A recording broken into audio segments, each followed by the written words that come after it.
We go racing here at the Ohsweken Speedway. Burger Barn presents the night before the Nationals, all part of Aero Express Canadian Sprint Car Nationals weekend, supercharged by Nitro 54 Variety. Again, my name is Greg Killen up here in the tower, joined by the voice of the Patriot Sprint Tour, Mr. Paul Harkenrider, and we're going to kick things off with the A-Main from back on July the 20th. And we got so close to getting that A-Main in, Paul, and then the rains just came down and initially, we knew tonight would be the night we could make it up. Yeah, that's how we typically have done it. I know we've done it in the past. I know we've done it with other sanctioning bodies. And so we have 24 cars, and we're going to kick things off with a 25-lap A-Main. Of course, this goes to the 2018 Patriot Sprint Tour Canadian Tour, as well as the overall championship points. However, on the American side, it's just show-up points. And so this is going to be round number 2 of our Canadian Tour, as unfortunately, we did lose 2 shows to our Canadian Tour here in 2018. We have rained out earlier in the season at the Spring Sizzler or the Merrittville Speedway, and then also part of that 3-day weekend where we were here on July the 20th at the Ohsweken Speedway. We did have that show in on Saturday night at the Brockville, Ontario Speedway, and then unfortunately Mother Nature won for the second time that weekend at the Cornwall Motor Speedway. Cars are set to just about to fire off for tonight's 25-lap A-Main for the Motorized Storage Containers Patriot Sprint Tour. This will be overall race number 13 in 2018. Chuck Keating is your current point leader as he is on his way for Career Series Championship number 3 of his career. He won back in 2005 and 2006 as the Cobra has eclipsed 5 wins here in 2018. Jordan Thomas currently rides second in points. He has a win at the Fulton Speedway, followed by Kyle Drum, PSC newcomer Scott Goodrich, and then the 67 of Pete Richardson completes your top 5 in the points for the overall tour. We have one more race to go starting next weekend. That will be at the Outlaw Speedway for the 3rd annual Outlaw Fall Nationals in Dundee, New York. Show pays $5,000 to win. $400 will be for the start, and that will also be part of the 2018 PST schedule. So that will be the final race of the 2018 schedule for the Patriot Sprint Tour here in 2018.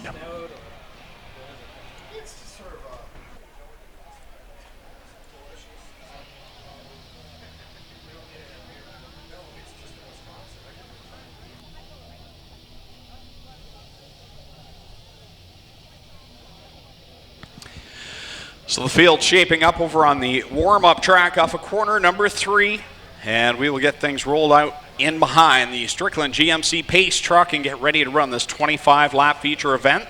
Once this is concluded, then we will get into tonight's regularly scheduled program, which will include our mini stocks and thunder stocks. They're deciding their championships here tonight, and then the 360 sprint cars will compete 6 qualifying heats and twin 15 features here this evening.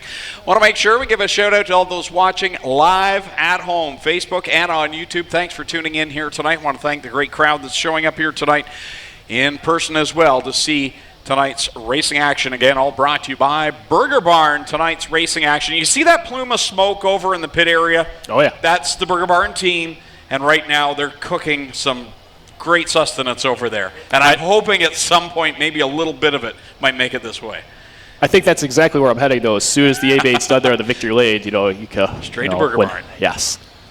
Have you been to the actual Burger Barn? I have not, actually. Emhoff never stops. He's just straight through. We got to get to the racetrack for whatever reason. Next year's contract? Yes. Work that in. We'll have to. Cars on track, Paul. I'll let you go with the lineup for tonight's Patriot Sprint Tour main event. 24 cars set to go, 25 laps. This race will pay $3,333 to win, $333 to qualify. Starting in position number 24, he's using a PST provisional. He is the reigning PST Canadian champion. He comes from us out of Scotland, Ontario, the Ohsweken Speedway, Rochester Nighthawks. Aero Express, car number 47X, that's Dylan Westbrook. Dylan Westbrook at car number 47X. Inside of him, out of Ontario, New York, at the Elam Smokers Boutique, Danny Wilmus Enterprises, Prestige Pools Ball, car number 121, that is Steve Glover. Steve Glover at car number 121. Starting in position at number 22, he makes the long tow this weekend from Middletown, New York, making his first start here in PST competition here at the Ohsweken Speedway. In the Grand Rental Station, Duval Construction, J. Reed Performance, car number 30, that is Scott Goodrich. Scott Goodrich at car number 30. Inside of him, out of Caister Center, Ontario, the Aces Bar and Grill, JD Recovery, Plastic Auto Recyclers, car number 91, that is Ryan Turner. Ryan Turner, car number 91. And starting in position number 20, currently second in points with the Patriots here in 2018. And he goes for us out of Harding, Pennsylvania, thefunny.com. Mechanical Service Company, A1 Engines, FT Motorsports, car number 79, that's Jordan Thomas. Jordan Thomas at car number 79. Inside of him, out of Tecumseh, Michigan, in the Burger Barn Racing, car number 91N, that is Dane Nida. Dane Nida at car number 91N. Starting in position number 18 in car number 6. He comes to us out of Tedford, Ontario. In the bipod, Delaware car, DuPont. Car number 6, that is Curtis Gartley. Curtis Gartley in car number 6. Inside of him, piloting car number 80 tonight, he comes to us out of St. Catharines, Ontario. The overland heating and air conditioning, TriStar Forming. Golfing Concrete, Niagara Dental Arts. Car number 80, that's the real deal of Chris Steele. Chris Steele in car number 80. Starting in position number 18, and he comes piloting car number 9 tonight. He comes from us out of Carlisle, Ontario, the Nitro 54, MBO Direct Marketing, Creative Engine, Science and Graphics, Eckland Insurance, Swears Lawn Care, Kent's Car Wash. Car number 9, that is Steve Lyons. Steve Lyons at car number 9. It's his inside. In position number 17, rookie contender. And he comes to us out of St. Agatha in the Cal Tire, Cobra Trucking. Car number 18, that is Josh Shantz. Josh Shantz at car number 18. Piloting car number 47 tonight. He comes to us out of Wayland, New York. Currently third in points with the Patriots here in 2018. And the Skips Custom Flooring, Bennett's Carry Collision, Empire Tractor, Performance Powder Coating. Car number 47, that is Kyle Drum. Kyle Drum in car number 47, it's his inside. Two-time Oshwegan Speedway champion out of Fenwick, Ontario. The Gibbons Contracting, Upper Canada Consultants, Amherst Crane Reynolds, Concrete Pumping. Car number 14H, that's Jim Hoopinen. Jim Hoopinen, car number 14H. Also rookie contender, and he starts position number 12 tonight. And he comes for us out of Caledonia, the Acton Motors, Ace 1 Construction. Car number 55, that is Mike Thorne. Mike Thorne at car number 55. Inside of him, hired driver out of Oshwegan, Ontario, the Case Equipment, Rochester Nighthawks, Redway Energy, Aero Express. Car number 0, that is Mikey Krutchka. Mikey Krutchka at car number 0. Moving into the top 10, he is the 5-time and defending Patriot Sprint Tour Series champion, and he comes for us out of Bradford, Pennsylvania, the Zimbardi Electric, Bundle Worth Fireworks, McCourt's Auto Collision. Car number 82, that's Jared Zimbardi. Jared Zimbardi in car number 82. Eds is inside. Former Oshwegan Speedway track champion at car number 10, that is Mitch Brown. Mitch Brown at car number 10. Also rookie contender, and he starts in position at number 8 in car number 17.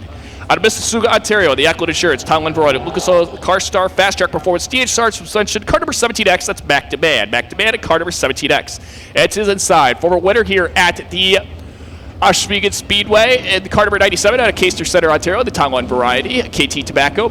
Car number 97, that is Corey Turner. Corey Turner in car number 97.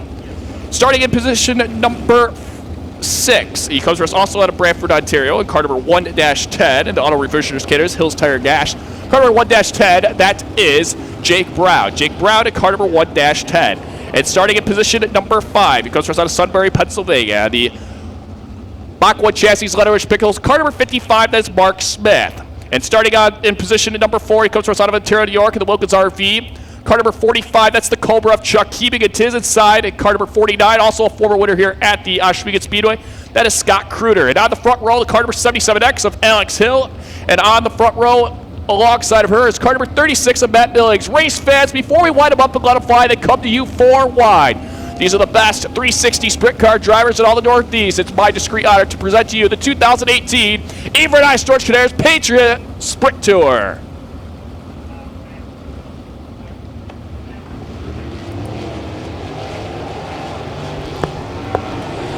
Getting set and ready to go, and tonight I want to remind race fans tuned in here tonight, Victory Games bringing us this live coverage here tonight. And if you want to see the race tomorrow night, well, they need to get to 500 registrants on their website. So over to victorygames.com. That was a Z on the end. Sign up tonight. Use the promo code SPEEDWAY for an extra gift from them.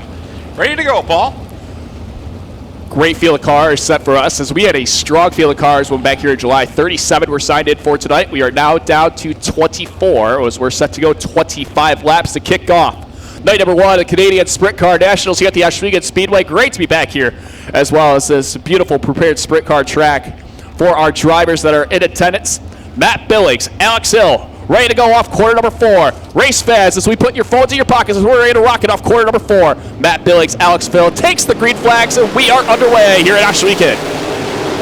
They rocket off into corner number 1. Here comes the Cobra Chuck, keeping on the high side, but it's the Six Nations sensation, Alex Hill, bursting out into the early lead. Battle for position number 2. The Cobra Chuck keeping really rip right the upside. He'll take over position number 2 of the 17 of Back to Man will also follow as they work off corner number 2 as they work their way down the back stretch here on lap number 1. Pole sitter Matt Billings right now finds himself back in spot number 4. 3 wide mid-pack as we've got Kyle Drum getting by Mikey Krutchka, and Mike Thorne already off the track goes Jake Brown.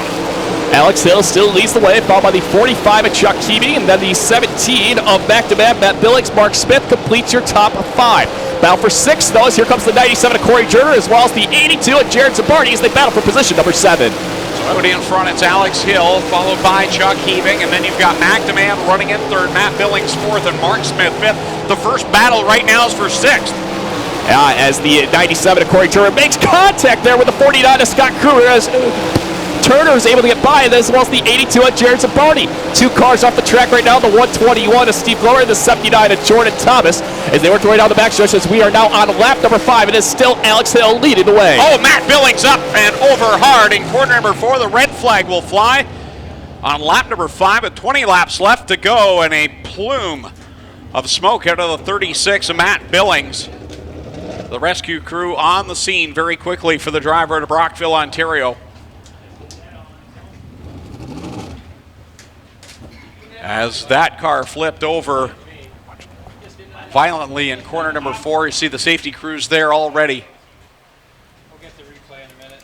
And Clinton Jeffrey down trackside. We'll see if we can get an update.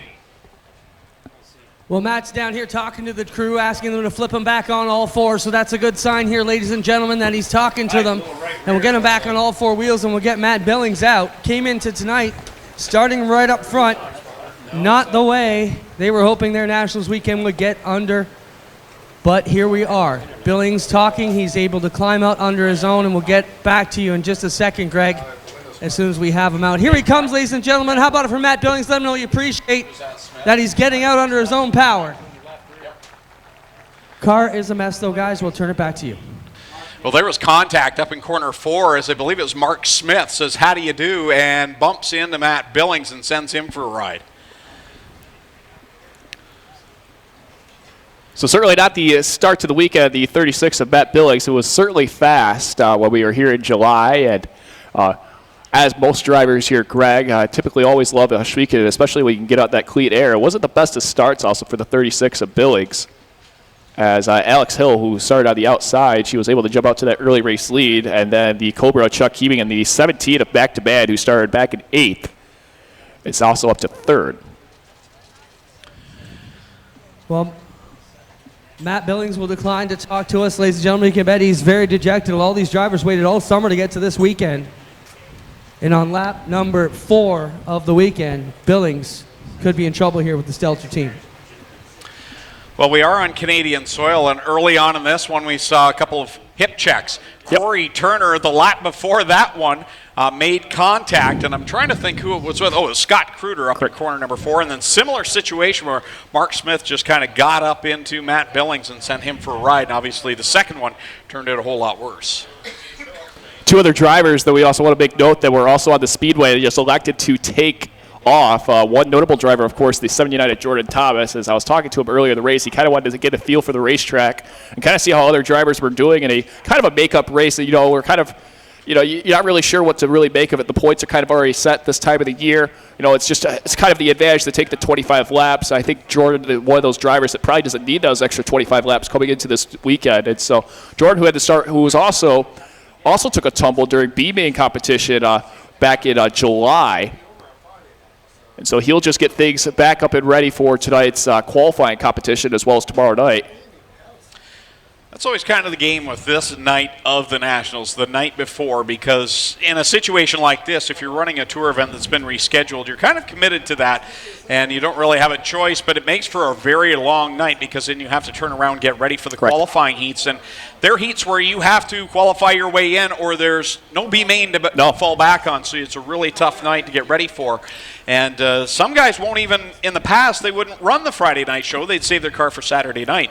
But tonight, there's a couple of big carrots up for grabs to the winners. A little bit of different of incentive for sure. I mean, I know obviously the 82 of Jared Zabardi, the 45 of Chuck Heaving. Those are 2 drivers that typically don't race the Friday night show. Also talking to the 98 of Joe Tranko, who's in attendance. You know, these drivers, obviously the incentive is a much more enticing to obviously race tonight because of that fifth row. It obviously gives you a good chance headed into tomorrow night. Yeah, absolutely. To know that you won't start any further back the 9th or 10th if you want to win one of the Twin 15s tonight. That's a huge carrot out there for those drivers, and we're seeing it in the car count tonight. Now the fans are going to get a look at Matt Billings' car.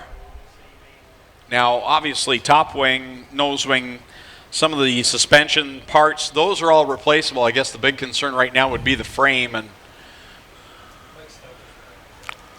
it's hard to tell from our angle how it looks, but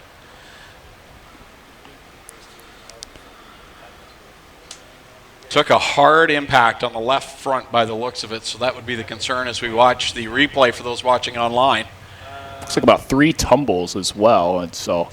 Well, guys, he's got problems to both the left and right rear of that car.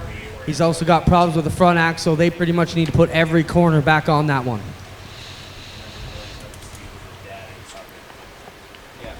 Another former modified driver making his way over to the Mike Stelter racing team in sprint cars. And he was a darn good modified driver in his time as well. Yep. So the push vehicles called back out onto the track. 4 laps are official. Now, when we went red, I had announced 5, but the 5th lap had not been totally completed by the entire field, so we do go back to the 4th lap with 21 to go.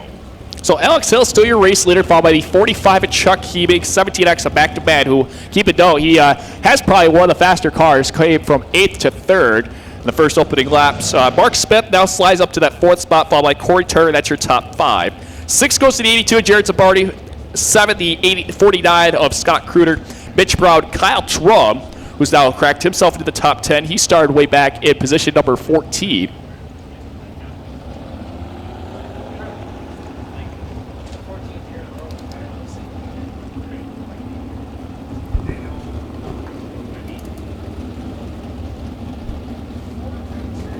So Alex Hill, Six Nations Ontario, currently your race leader. Competitive laps have been complete, so PST format, we will go single file for the rest of the way out. Single file the rest of the way out. As looks like all the cars are back under fire conditions, so once we get the lineup set, we'll go back to green here.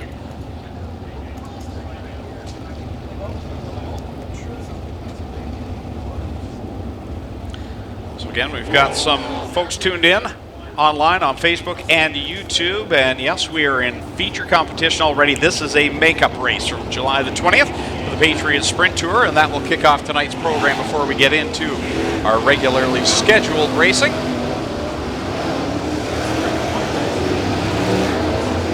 For those of you that are watching online, make sure you share the broadcast up. Click that share button on your screen, and let's get as many eyes on this event as we can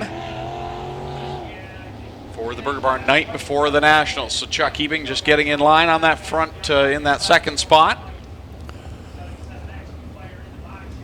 So white flag out into the speedway. Once again, Alex Hill, your race leader, followed by the 45 of Chuck Hebing back-to-back since they're 3rd, followed by the 55 of Mark Smith, 97 Corey Turner, 82 Jared Zabardi, and the 49 of Scott Kruder.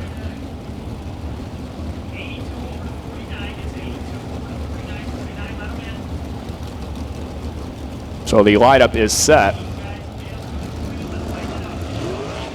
As Dylan Westbrook, as we noted, started in that 24th position. Currently up to 12th in 4 laps. Ready to go, green flag off corner number 4. Alex Hill ready to reignite the field. Kyle McKenzie's green flag is in the air, and we're back underway. And a wheel stand by the Cobra, Chuck Hebing, and he gets a good launch and rips around the outside past Alex Hill, so put the Cobra to the top spot. So Chuck Hebing going to ride the outside and up. Look at Corey Turner. Can he keep the car on all 4s? Yes, he will, but he will lose a number of positions, as that allows the 55 of Mark Smith to take him back over position number 3. So it's Hebing out in front with Alex Hill back in 2nd. Mark Smith running 3rd. Corey Turner back to 4th. And Mac, the man who took a wild ride there, he's in that 5th spot as we complete lap number 6. As we alluded to, Dylan Westbrook, he continues to move forward. He's now up to position number 8. He's now working on position 6 and 7 with the 82 of Jared Zabardi and the 49 of Scott Kruder. But it's been now Chuck Hebing since the restart as they make their way off turns number 2. Alex Hill really ride the bottom side of the racetrack. And now Mac to man, he has his car back under on. He's trying to take over position number 4 as they work their way down the backstretch. Goes to wing away with a 97, and Corey Turner puts the slide chop there as back to man slides back to the top 5. Battle is on as Alex Hill draws up next to the Cobra. Chuck Heaving, they go into corner number 3. Alex Hill will look a little bit lower. Heaving right on that outside line. Heaving, though, will lead the lap. Chuck Heaving, 5 wins to his name in PST competition here in 2018. Searching for win number 6 as we are now on lap number 9. As also now the 17 of back-to-back brushes the wall a little bit. Now allows Jared Zambardi to get into him as well. As we are now on lap number 10, is now the 14 of Jim Hoopinen. He will now take it pit side. Well, you got to give it to Mac DeMann. He's taken a couple of wild rides here in this one. Smacked the backstretch wall last time around, and he's still out there digging hard. And that 17X is now Mikey Krechka goes to the pit area. Battle for the race lead continues as now the 77X of Alex Hill. She'll really ride the bottom side as the Cobra tried to get around the 55. As Chuck Heaving still your race leader as we are about to hit the halfway point next time by. Leader's about to catch Josh Shantz in the 18X. It's the Cobra going up high, and Alex Hill working to the inside. Cross flags come out at the line. It's going to be Heaving leading over the 77X of Alex Hill. As that battle for a top 5 position still continues between the 82 of Jared Zambardi and the 47X of Dylan Westbrook, as Westbrook really trying to look for something there on the inside, trying to pick over the position number 5, and he will off corner number 4 here on lap number 14. 11 laps to go. Heaving beginning to pull away from Alex Hill. He's got the lap car between he and the 77X, and then you've got another lap car back to Martin Smith in the 3rd spot. How about the run by Dylan Westbrook into the top 5? And there goes Mac DeMann again up off of corner number 3. He'll gather it back up. Yeah, Mac DeMann, he's kind of been overcooked in the corners as the turns 1 and 2.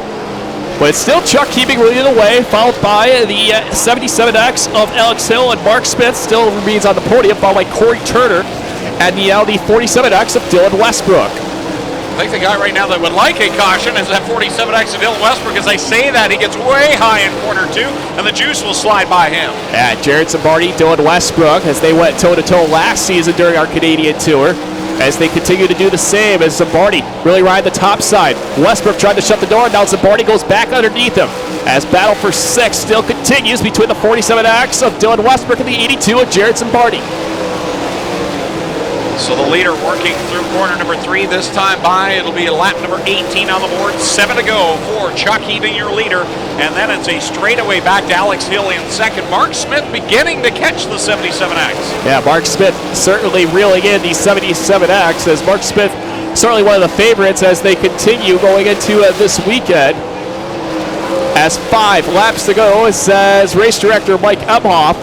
And it's been all Chuck Heaving since the restart back on lap number 4. This time by, it'll be lap number 18, 7 to go as Heaving crosses the stripe. Alex Hill back there 2nd, then it's Mark Smith running in 3rd. 4th at this time is Corey Turner trying to hold back Dylan Westbrook running 5th. As now Scott Kruder and Mac DeMann are back going at it, battling for that 6th spot as Kruder trying to run the bottom side of the racetrack as Zambardi still getting comfortable there on the top side. As now Chuck Heaving is pulled out to about a 3.5 second lead on the 77X of Alex Hill with 2 laps to go. Well, the 97 and the 47X going at it back and forth. Corey Turner right now is in that 4th spot. Dylan Westbrook running 5th. His car not showing up on the scoring pylon at this moment, though. So Chuck Heaving, who has won the other road race here in Canada, is at the Brockville, Ontario back on July the 21st, and he's well on his way to picking up his first win in PST competition here at the Ashwegan Speedway. There he goes into corners 3 and 4, and for the 6th time here in 2018, and the 51st of his career, Chuck Heaving is a PST A-main winner. 2nd will still go to the Alex Hill. She'll hold on, followed by the 55 of Mark Smith. Dylan Westbrook able to get by the 97 of Corey Turner, and so that is your top 5.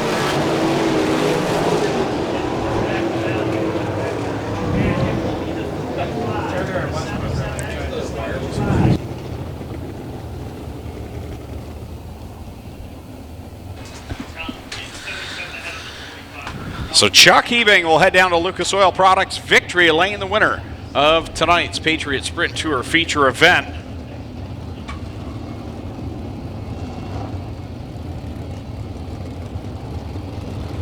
Third career win here at Ashwegan Speedway for Chuck Heaving.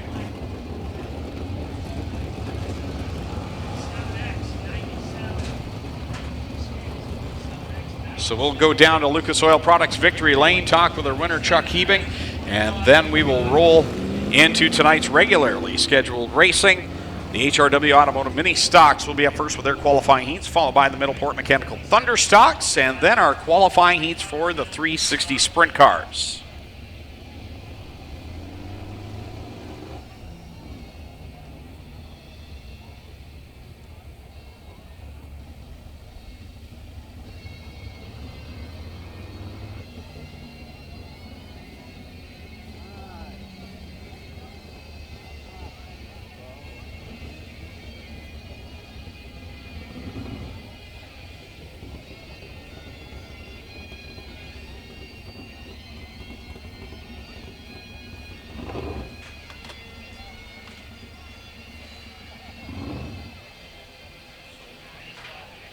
So we'll send it down trackside. Paul Harkenrider to talk with the top three from tonight's Patriot Sprint Tour feature event. So here we are down in Patriot Sprint Tour Victory Lane. Took the race lead here on lap number 4.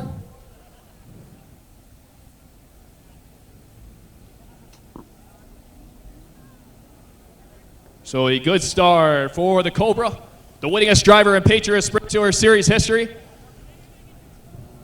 Picks up career win number 51 with the Patriot Sprint Tour. And he's well on his way for his 3rd series championship. And race fans, he's out of the car. Getting congratulations here from, of course, the family and crew.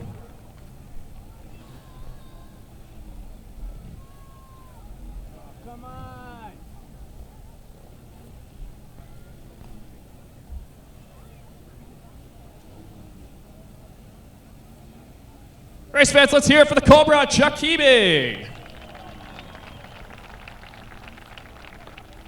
Chuck, good start to obviously this whole weekend. Obviously, take us through obviously on that restart there. You were able to really pull on the outside, and it was kind of smooth sailing from there. Yeah, I was talking to Sam Haferty earlier. We were doing trailers for them guys, and I watch him, and either you man up and get up on the top. When Oshwegan wants the top, you better drive the top, and it's just so fast up there, and the track's got so much bite in it right now. I actually like the old days of Oshwegan when it was slippery, but it was good to win one. It's good to see Alex have a good run also. Yeah, and obviously, talk about this year, 6 wins now, career win number 51. What a year, though, for this 45, and obviously you want to keep things rolling into this entire weekend. Yeah, we've had one heck of a year. A lot of good wins, and a lot of good wins with a lot of good competitors, not just on the Patriot stuff. I mean, we've had a lot of good ESS guys, a lot of, national guys. So it's been a real good year. What can you obviously take into tonight for the rest of the weekend? Obviously, we got qualifying, you got heats, and obviously a couple of Twin 15s coming up tonight, and then obviously the big race tomorrow night. Yeah, well, we know what we got to have for fast. I mean, we were pretty good tonight. I don't know how close everybody was, but we had a good car on a fast track, and we know the right direction to go when it gets slippery, so hopefully it'll all work out. All right, who you got to think tonight? Oh, my crew, we've been working hard all week trying to get stuff together. Everybody's just been working hard trying to get here, and, Ron Wilkins couldn't make it tonight. My family that, sticks with us still. My daughter thinks I should quit, but it's kind of hard right now. All right, nice job tonight. Thanks a lot. Chuck Hebing, tonight's A-main winner here at Oshwegan, so that will make it up. We'll grab a quick word here, obviously, with Alex Hill. Comes home in second. Alex, good run here for this 77 car. You were able to keep the thing up front, and it looks like a couple times you were able to almost get back by Hebing. Yeah, I thought I was going to get him there, or at least have a good battle up until the lap traffic came, which sucks about the traffic, but they got experience, and that, honestly, this is the best I've ever felt here, and I'm glad I got to keep up with these guys. You've been continuing to get fast over the last couple of years, and it seems like, though, it feels like this year, you've been able to get faster. What can you take of these 25 laps into the rest of this weekend? Hopefully, well, I know last week we tried a new setup, and hopefully that helps us this weekend with how slick it's gotten, and I can't believe how bad it's been with it being slick, but hopefully we can keep going what we just did. What do you got to think tonight? Daryl and Ronnie for sure. My mom and dad, they helped me so much, and just Sam, Parker, everyone just helping me and giving me advice and all that. Everyone on the Hills Racing team. All right, nice job. Best of luck this weekend. Yeah, thank you. Alex Hill comes home in second, and then we'll grab a word here with Mark Smith, who comes home in third. Mark Smith in the Patrick venue number 55 for this weekend. Coming from Sunbury, Pennsylvania. Mark, this car is obviously off to a really good weekend. You got on the podium, and it looks like you were almost able to get by that 77 car there in the final laps.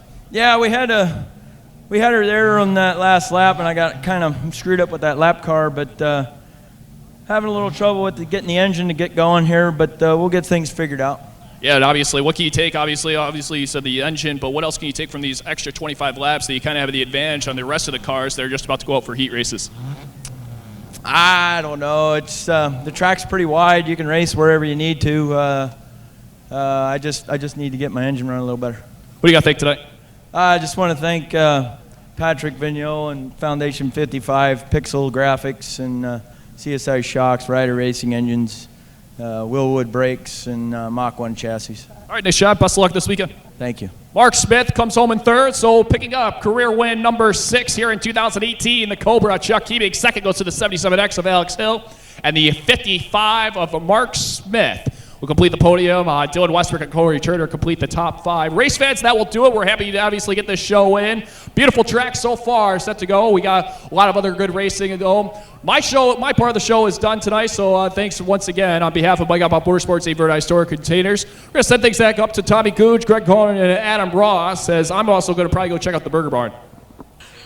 Thank you very much, Paul. Enjoy some of that Burger Barn over there in the pit area. I want to thank them for producing tonight's show for us here at the Burger Barn night before the Nationals. First qualifying heat lined up for the HRW Automotive Mini Stocks, and tonight, championship night for them. And of all our championship chases, it's the Mini Stocks that has really been the most entertaining, as tonight we come in with a new point leader, as Matt Newell took over the point lead 1 week ago over Jillian Hills. The difference coming in tonight, 10 points for Matt Newell's over Jillian. And for third place, Sean Iftati, he's not out of it just yet, as he is 40 points out of first. And as we've seen with the luck that Jillian Hills and Matt Newell have had over the last couple of weeks, one bad run here tonight could put Sean Iftati right back in the thick of things as well. So the Mini Stocks ready to do battle and get things decided in their championship standings as well. For the Thunder Stocks, they'll be up following the Mini Stock qualifying heats.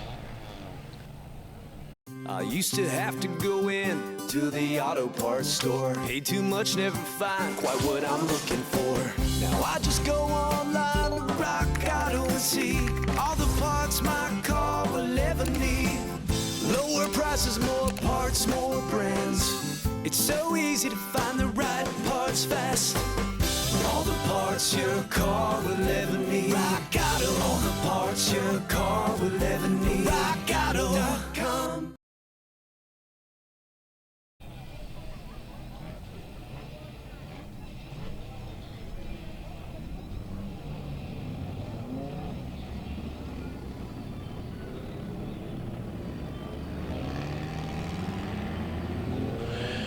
Ready to go racing with the first qualifying heat of the night for the HRW Automotive Mini Stocks. Dave Goodacre was scheduled to go from the pole, but he has elected to go to the tail. He's out of Brantford, so we've got the 93 of Andy Reichman out of Brantford in the Hallett Home Improvements number 93, the 32 of Jillian Hills out of Dundas in the Instapanels machine.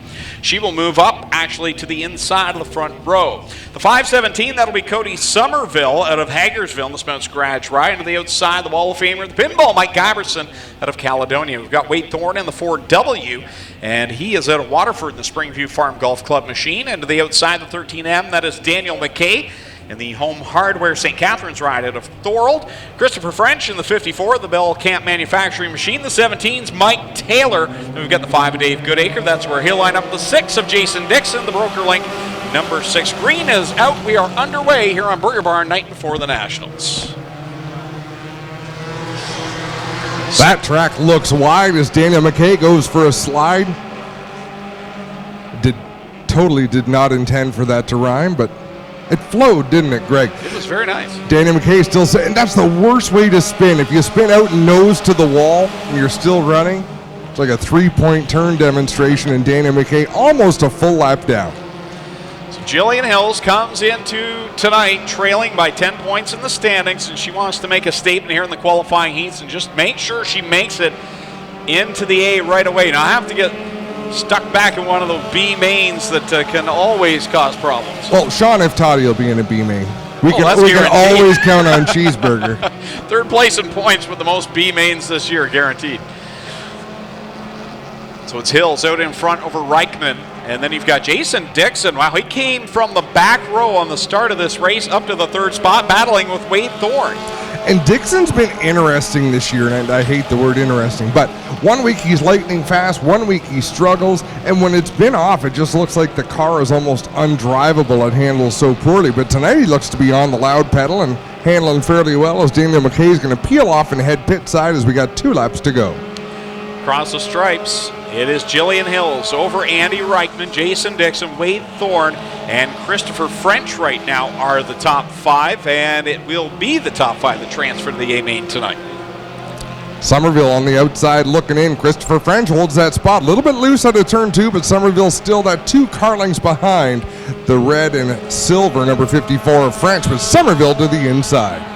Final time around for the Instapanels 32 of Jillian Hills, as she sails it through corner number 2 with Andy Reichman in tow, along with Jason Dixon. And Cody Somerville back there in 6th. He's the car to watch. Can he get by that 54 of Christopher French and make his way into the A main? We're about to find out as Jillian Hills takes the win over Reichman. Dixon 3rd, Thorne 4th, and French going to bring it home 5th. That was amazing. Somerville was 2 car lengths behind, and it was like there was some sort of barrier there. He couldn't get closer. He made some moves, just couldn't get the drive.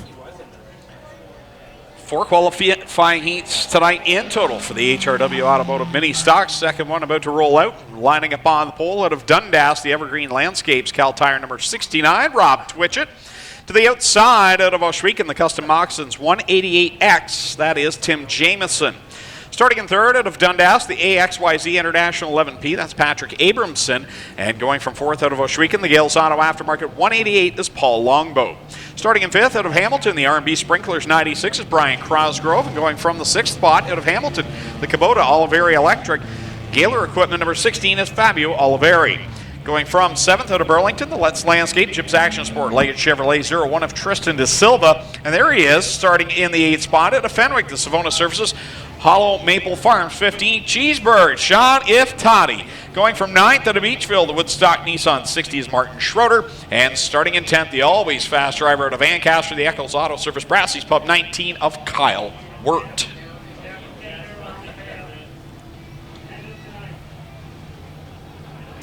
Again, 5 cars going to make it. That means 5 cars heading for a Consi event later on. Green flag is out on mini stock heat race number 2. Oh, Adam, guess what's coming into the booth right now? Yeah, Burger Barn. Burger Barn. Wait, are we this excited for Laura Hughes, or are we this? No, I'm this excited for burgers. Oh, that's mean. I can see Laura any Friday night, but it's only special Fridays where we get fed. Rob Twitchett out in front, leading the way as Tim Jamieson rides back there in 2nd, and the guy that used to drive that car right on his back bumper, Paul Longboat, in the 188. Did you notice, how did Kyle De Silva do in Twitchett's car last night? I did not see lap times, but I do know Kyle was in the Twitchett 69. I'm sure no matter what the lap times were, his heart rate was up and he had a blast. Yeah, he's been doing well from what I gather at Flamborough Speedway on the pavement, while older brother Tristan is battling it out in the 01 mini stock here on Friday nights at Oshweek. Rob Twitchett out in front, Jameson still there, and from the back row up to 3rd already, Kyle Wirt in the number 19 has really shaped into one of the strongest competitors in this division this year. Yeah, guess who's not in a transfer spot, Greg? Right now, De Silva. Cheeseburger. And Cheeseburger. I believe last week he was in the B main again, and here he is just trying to fight his way into that top 5. And he's in tough out there. I mean, those are some good competitors. Fabio Oliveri, Jansen's out there in the mix, or Martin Schroeder, rather. So here comes Cheeseburg going, trying to make it 3 wide with De Silva and Paul Longboat. As only 2 of those cars will be in transfer spots. A little contact between Iftati and Longboat. Longboat gets down into Abramson, and Iftati now into the 5th spot. That worked out as well as it could for Iftati. As long as he hasn't flattened a tire or anything, he is up into the 5th spot with 1 lap to go. Final time around, can Rob Twitchett hold off Kyle Wirt here for this heat race win? Rob vastly improved this year. He has really been solid in that 69. He's going to give up the lead for the moment, but it'll make a charge down in 3. Great battle as they head towards the checkered flag. Word on the inside. Rob Twitch it up high, and Twitch is going to take the win. So Wirt will come home second, followed by Jameson. Iftadi will get in through the heat, and Tristan De Silva will be the final driver to transfer to the A main. Everyone else will go to the B. Cheryl Turnbull just sent us a note saying, was at the Burger Barn for the first time, and she knows why Adam loves the place. We do love the Burger Barn. Great place. Was out there recently. They've expanded it since the previous time I'd been there. Great restaurant. What a coincidence, because you've expanded as well. I absolutely have. Hi, Pot. This is Kettle. I took my dad, and we had a brilliant idea. We each got a different burger, cut them in half, and got to try. Excellent. Ready to go, the third qualifying heat of the night for the HRW Automotive Mini Stocks. On the pole out of Smithville, the Lantman Salvage 6X, Mike Sirantakis. And going from second out of Caledonia, the Burger Barn, number 3 of Kevin Thorne. Starting third out of Hagersville, the Tim Sonato. Car number 23 is Dusty DeBoer. And going from fourth out of Dundas, the Dude Terra, number 21 is Jonathan Ayrton. Starting in fifth out of Caledonia, the Tim Sonato 9 is Tim DeBoer. And going from sixth out of Elmer, the McGregor Auto Parts 8 is Barry Westman. Going from seventh out of Hamilton, the Summertime Spray Foam Insulation 16J is Jeremy May. From eighth out of Guelph, the Amsoil 1 of Jason Tolton. And the point leader, car number 2 out of Hamilton, the WeatherTech machine of Matt Newell. It's worth mentioning our other points contenders are already qualified. Jillian Hills got in, Sean Iftadi got in, so now it's up to Matt Newell to lock himself in. We don't do provisionals here at Ohsweken Speedway, so if you don't race in, you don't race in the feature event, and we've got a lot of cars here tonight. I'd really like to see the progression from the start of the year to where we are now in the points for Matt Newell. He's really clawed his way to the top of the pile throughout the season, grabbing it the lead last week, and now he'll have some work just to get in the top 5 in this one. And I'm amazed after the crash he suffered a few weeks ago in that 2 machine. It's as fast as it is, but the car seems competitive. He's up into the 7th position with some good race cars ahead of him. Gary Hodgson has to be watching this car lead the points and wonder, why did I sell it? He's been so strong, has Matt Newell in that too, as he works his way to the inside of the Art Hill Memorial winner, Jason Tolton. Yeah, I was just going to say, Tolton in that one car, he's taken home some money in the last month or so from here at Ohsweken. He backed up his Art Hill Memorial win with another feature win, so he's got to be feeling good, but right now he's under pressure. Kevin Thorne out in front, then it's side-by-side for second with Dusty DeBoer and Mike Sirantakis. Then you've got Jonathan Ayrton back there in fourth, and side-by-side for the final transfer position. Newell on the bottom, Tim DeBoer on the outside, give Newell the spot for the moment. DeBoer's got that outside groove. That's the preferred line here, particularly in the mini stocks where they can really keep them wound up, but Matt Newell's making good use of the middle lane.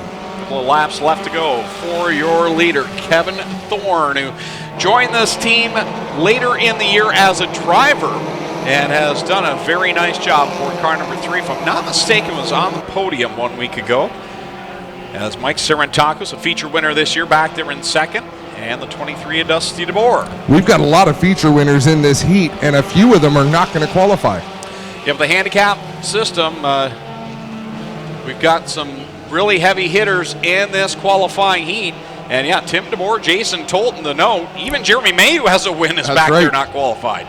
Checkered flag in the air. Kevin Thorne going to take this win.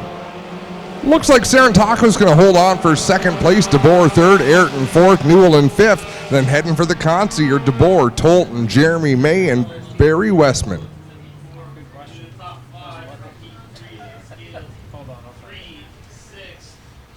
Adam Turner, at home watching online, modified driver down in Eastern Ontario, says it must have been your dad's idea to split the burgers in half. Actually, it was, but it was a genius idea. Now, tell me the truth. You were hoping to have a burger and a half, weren't you? Actually, I'm not going to lie. I had the brisket. I think it was the brisket, and I can't remember what the other half was, but man, it got consumed so quickly. It was just things fun happen. Meat and you have to count your fingers. Exactly. When you leave that place, you got to make sure you still got all the digits. Yes, I had the the dealio.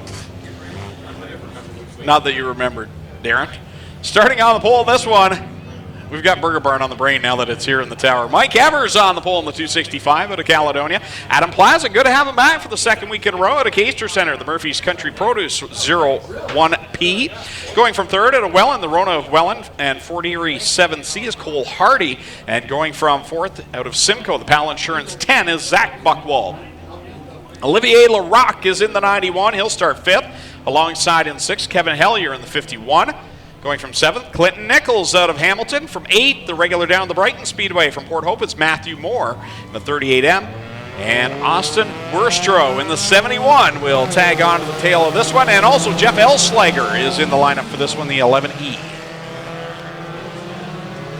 Final qualifying heat for the HRW Automotive Mini Stocks, and the veteran of the entire field here tonight, Mike Evers, leads the way in the 265. Well, Mike Evers recently went to the doctor about his broken arm that he suffered earlier in the season.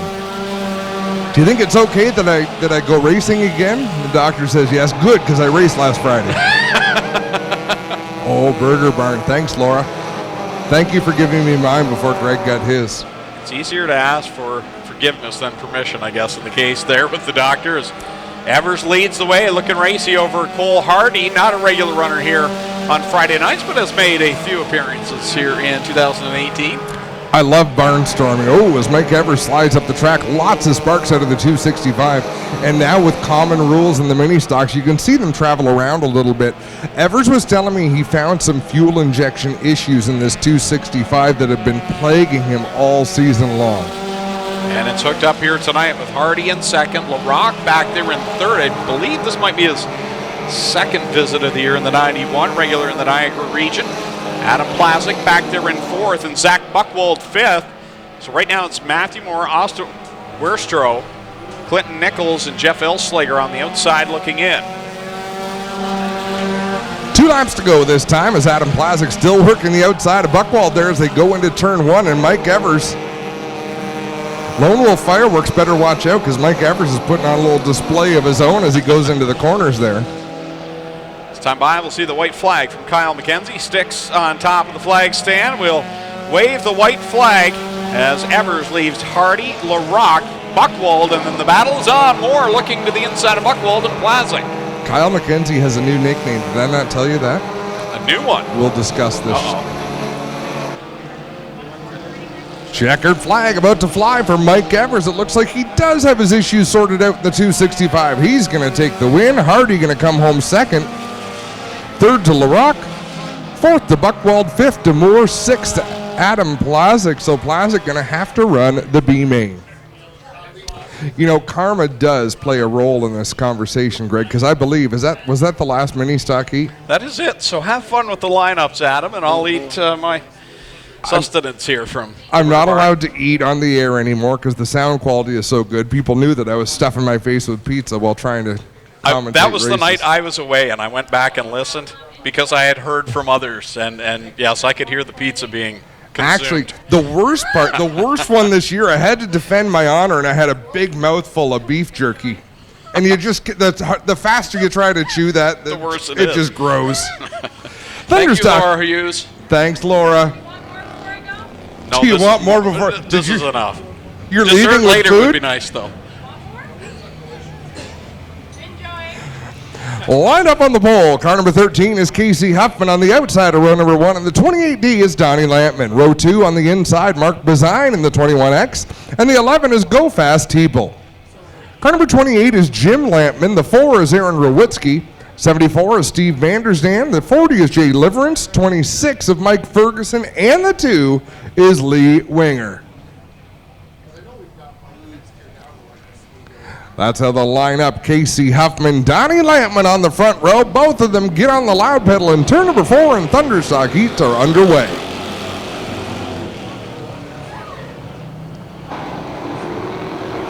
Huffman out in front, coming off of turn number 2. Bazine up the inside of Lampman, and here goes Teeple to the outside. All right, I'm back. Here comes Bazine on the inside line of Casey Huffman. So they work it off the corner, 4 wide. Teeple on the outside. And that Beamsville Fish and Chips, number 11. 3 wide off of turn number 2. Teeple has shown some great speed this season as Mike Ferguson streaks up the inside in that 26. They're 4 wide in turn 3. Casey Huffman leads off of corner number 4, and then Teeple, who takes a run down to the inside line. He'll challenge for the lead in corner number 1. This car has been lightning fast the second half of the season. For Go Fast Teeple, he's been just that. And how many cars transferred, Greg? You took my sheet, so. I did take your sheet, It's but it's right right here. 7 cars transferred to the feature event, and they're about 7 wide at the finish line. And there's some really stout cars in this qualifying heat as well, so we're going to see some really good drivers forced to go to the B main here tonight as all of a sudden Jim Lampman's to the front of the field. How'd that happen? Yeah, where'd he come from? Jim Lampman, that beautiful black and orange number 28. He'll take the lead as we reach the halfway point, but there's still 3 wide. Into corner 1 they go. Lampman holds the position. Here comes Bazan to the outside of Huffman. They'll go door to door down the backstretch. Then you've got Ferguson on the inside of Teeple, 4th and 5th, and it's Winger and Liverance in that green car would be the final transfer spot. So you've got Donnie Lampman, Steve Vanderzanden, and Aaron Rowitsky on the outside looking in. You know, and Casey Huffman is quite the sportsman. He's learning. He's learning the skills out here in the Thunderstocks, and what he does is he attempts to qualify, and when he does qualify, he's generally slated to start in the pole for the feature, and he drops to the back of the field because he's more comfortable at the back. He doesn't want to get in people's way, but there's a guy who's really slowly getting the hang of things in that shed in a day, number 13, and he's out there in his transfer spot now. Well, and he spent most of the beginning of his career just fighting the car. It was always having gremlins under the hood and just was not working for him, and now it's seemed to be working much better for the 13 as he slips back to the 5th spot, but right now inside the transfer positions. We've seen people do that for an entire racing career and never quite get it sorted out. And then you see other people jump in, and it really, the equipment has a lot to do with it. As the checkered flag flies in heat number 1, Jim Lampman going to take the win. Ferguson 2nd, Bazine 3rd, Teeple 4th. Casey Huffman qualifies in 5th, and then it's Jay Liverance and Lee Winger getting into the show. Everybody else headed to the Consi.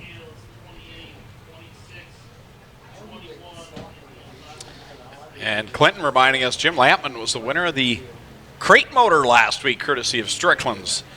They gave away a crate motor to all the division drivers that were competing for in crates, the Thunderstocks in the crate sprint car division, and Jim Lampman picked that up last week thanks to Strickland's. Heat race number 2 onto the racetrack. Tony Fraser in the 52 will start from the pole. On the outside of row number 1, the 46 is Kevin Pauls. Blake Bomberg Jr. behind the wheel of the 24, and the 53 is Logan Schwedick. 25 is Ken Sargent. The 23 is Trevor DeBoer. Ryan Dinning in the 8, Johnny Lowenberg in the 14L, Melissa Miller in the 93, and Rob Hoskins drives the 37H, and that's how they'll line up for this second heat race. Thunderstock point standings, it's Dave Bailey out in front by a lot. He didn't lead all season long this year, but he definitely stretched it out in the home stretch. He is basically a lock here tonight. I believe he is clinched for the championship coming into tonight, which I believe would be 3 years in a row for him. Steady Eddie. Now, did he drive a crate sprint last night? Yes, he did for the Durnan team. How do you look?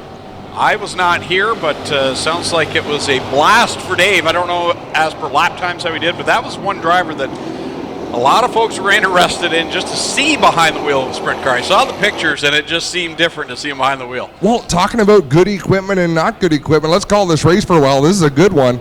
As Blake Bomberg in that beautiful purple number 24 battling side by side with Kenny Sargent. But how about Tony Fraser out front? Yeah, he's looking racy right now. That 52 leads the way, and they've got quite a battle going on behind him with Sargent, Bomberry, Schwedick, and Ryan Dinning, who's back in that 8 car again. He has been for the last couple of weeks, and he's back where he's used to running. Yeah, he's looked great in that 8 machine. I mean, he can never recover this season as tough as it's been for him, but you can end with on a high note and hope to start the offseason off right as Logan Schwedick battles to the inside of Fraser, looking for the lead. He'll keep the car to the bottom. He gives Fraser the line on the outside. Fraser will come out ahead as they reach the halfway point. Guys, I was just going to mention Ken Sargent broke the rear axle, had to leave his car in the middle of the pit area last night. He had to fix it this morning, so they were up here early to thrash on that 25 and put a new rear end in it. Don't you people work for a living? Not these guys.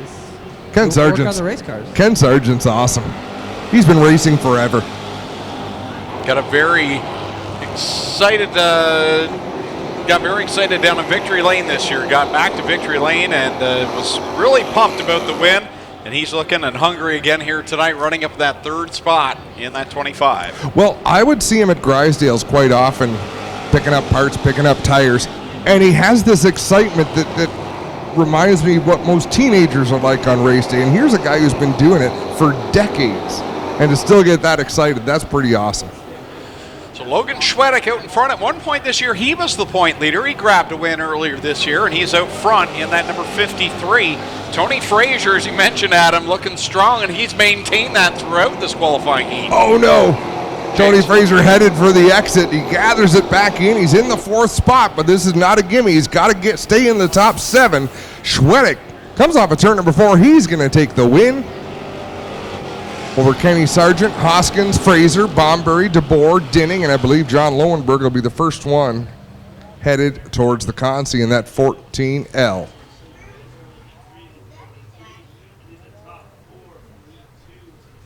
How's your sandwich?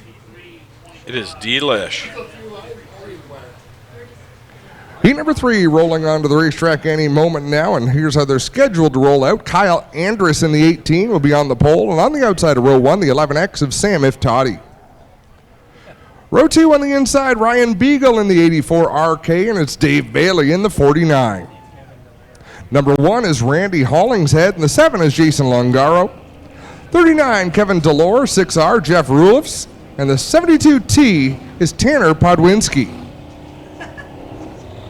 Guys, just want to make a quick mention. At Intermission, we'll be looking for 3 contestants for our Town Line Variety Gas Challenge. We've got 2 jerry cans down here. We've heard 3 contestants to each hold up, similar to the Craftsman World of Outlaw Toolbox Challenge. If you can hold up the jerry cans of gas longer than the other 2 contestants, you get $100 from our friends at Town Line Variety. That is not at all what I thought you meant when you said we're having a gas competition at Intermission. You and Greg are working on I want out. right now. I am not taking part. Adam, have you decided how you're going to do those Burger Barn gift cards we've got to give away also? Yeah, they're in his wallet. We've been talking about that. Yeah, they're in your wallet. We will find a way. Green is out. Here we go, guys, and we are on it. I want a ragged start. Andrews did not really get rolling. No, tough heat. We've got a lot of drivers who aren't really regulars here, so a couple of top guns and then a lot of people who are not regulars, which puts them towards the top of the handicap. So Dave Bailey quickly to the front, Ryan Beagle quickly to second, and they'll try to stretch out that advantage. Dave Bailey, the point leader out in front where he's used to being, and had someone online mention that Dave was good and straight down the straightaways and very cautious in the corners last night. And it's got to be a little nerve-wracking when you're not driving your own equipment for the first time. I would imagine it is. And Christopher Hale's not here, is he? Driver of the 79 who's done so much winning recently. I just saw on Facebook he was recently engaged, and the picture was taken in a mountain scene. So we don't have mountains. We may never see him again then. It's possible. She knew what she was getting into.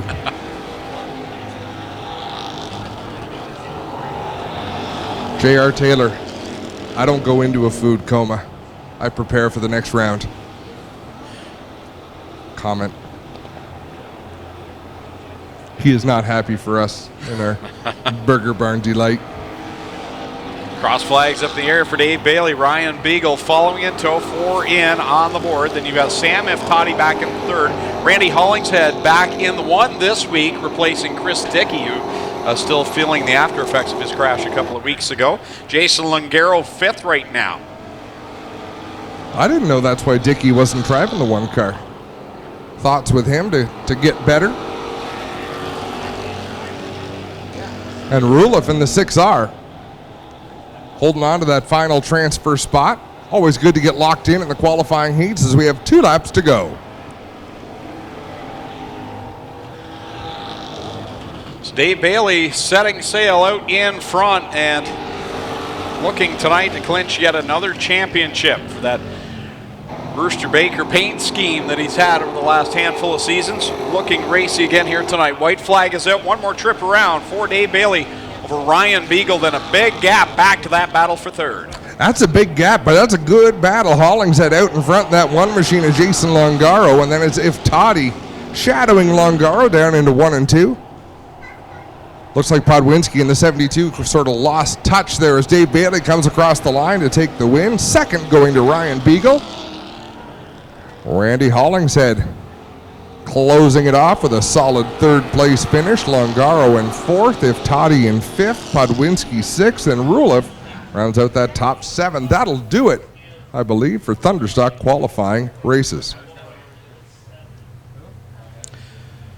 So once again, VictoryGames.com bringing us tonight's live broadcast, and they need 500 folks to sign up at their website to be able to do it for free tomorrow night for the 14th annual Aero Express Canadian Sprint Car Nationals, supercharged by Nitro 54. So go over to Victory Games, that's with a Z on the end.com. Sign up, and you can also use the promo code SPEEDWAY for a little extra bonus as well. Ready to go with the first of 6 qualifying heats tonight. For the 360 sprint cars, qualify, you are in one of the twin 15s. Don't qualify, your night is done. So it's a pretty pressure-packed qualifying heat to be in here tonight. First qualifier will line up like this, going from the pole out of Scotland, Ontario, driving car number 87X, the Ackland Insurance Machine. That'll be Sean Evans. Sean Evans, the crate sprint car champion here in 2018. Alongside of him, out of Antwerp, New York, the Route 37 Building Supplies, car number 10C is Jeff Cook. Jeff Cook, a regular with the Empire Super Sprints. Former winner of the Canadian Sprint Car Nationals rolls off third out of Kokomo, Indiana. The Jocksticks, number 67X. It's the law firm, Parker Price Miller. And going from the 4th spot, he's a former winner of the Nationals as well. Won the race 1 week ago out of Rockwell, Texas. The original Traders Energy 15H. It's Sam Haferteep Jr. Starting in 5th out of Durhamville, New York, the Buell Fuels 19K, that'll be Paul Kinney. And going from 6th out of Stouffville in the Danico Structures 1C, it's the Gunslinger, Ryan Hunsinger. Rolling off 7th out of Caister Center, the Charlie B. Honey car number 11, that'll be Jamie Turner. And going from 8th out of Caledonia, the Burger Barn 55, that is Mike Thorne. Starting in 9th out of St. Williams, the Gales Auto Aftermarket 21 is John Burbridge Jr. And from Adrian, Michigan, the Kingpin Farms 56N, it's Dane-O-Mite Dane Nida. And lining up 11th out of Amsterdam, New York, in the Miller Excavating and Landscape 88C, it is Chad Miller.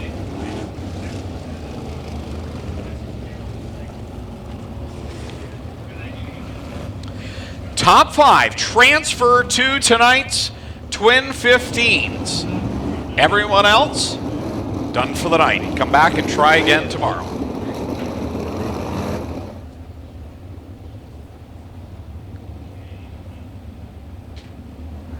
So basically a paid test and tune for tomorrow's race. A couple of big carrots out there tonight, though. If you win one of the Twin 15s, you are locked in. Those 9th and 10th spots are guaranteed for tomorrow night. Green flag is out, and the rookie driver in 360 competition, Sean Evans, leads him into the corner. He'll make the dive down inside of Haferteep and take the lead back. I'll tell you what, he's not intimidated by the driver from Texas who had the field covered last week.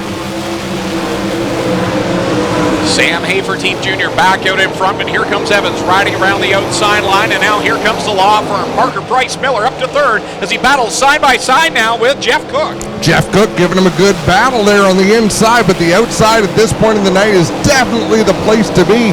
Sean Evans looking good out there in that 360er.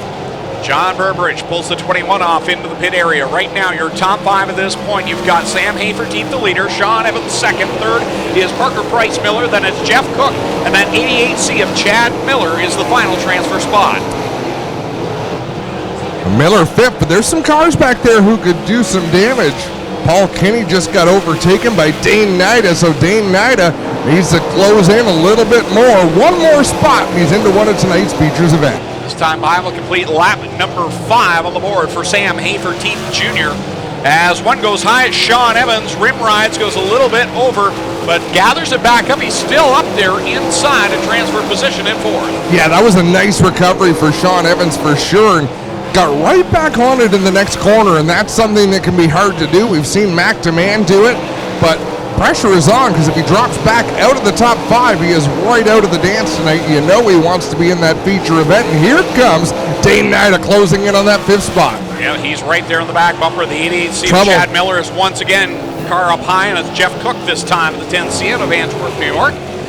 in that Route 37 building supply, number 10C, will bring out the caution on lap number 7. So that will change the face of the top 5, as he was solidly in a transfer position. A couple of former winners of the Canadian Sprint Car Nationals. At the front of this field right now, the 2011 winner, Sam Haferteep Jr., and Parker Price Miller, the winner back in 2016. Yeah, we've got Texas in the lead, Indiana running second, Scotland in third, although that's Scotland, Ontario, about 20 minutes from here. But we were on a roll with exotic, faraway locations. Really impressed by Sean Evans' run here in his first crack at competing in the 360 sprints, and has not looked out of place at all. Well, the 10 up here against the fence, guys, appears to be all right. Just need to get pushed back off. So not sure whether it jumped out of gear, what the situation was for the 10 of Cook, but that's the deal. He's pushed off and running again. Oh, broken front axle. That gives it up. So he came down the front straightaway and then realized the front end was broken here for Cook.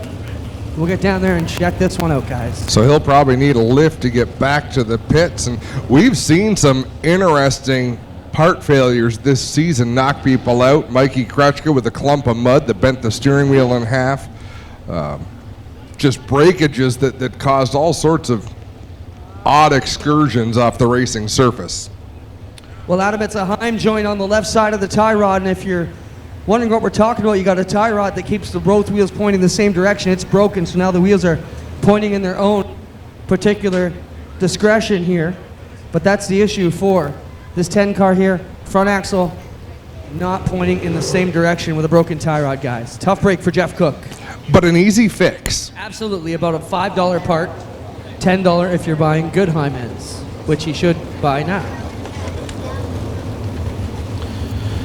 So Greg Calvin, you're better with the contest. We've got these Burger Barn gift cards, so you want to come up with a plan for those? Yeah. Well, all right. You're doing the gas can? If you'll host Yeah, the gas I can can do that. competition, I'll do the Burger Barn gift cards. How many are there here? They're not counted, right?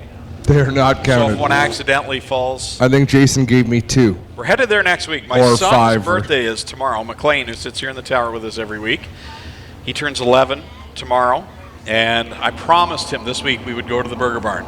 I'm training him well. You are. Yeah, he will have to eat Now, with one hand. I want to know, is that a Cambridge Cubs shirt or is that a Chicago Cubs t-shirt? I'm partial to my Cambridge Cubs as he's walking down, but he's focused. He's got his eye on the prize. Well, I got my boy here too. Jack, when we go to Burger Barn, what do you like to eat?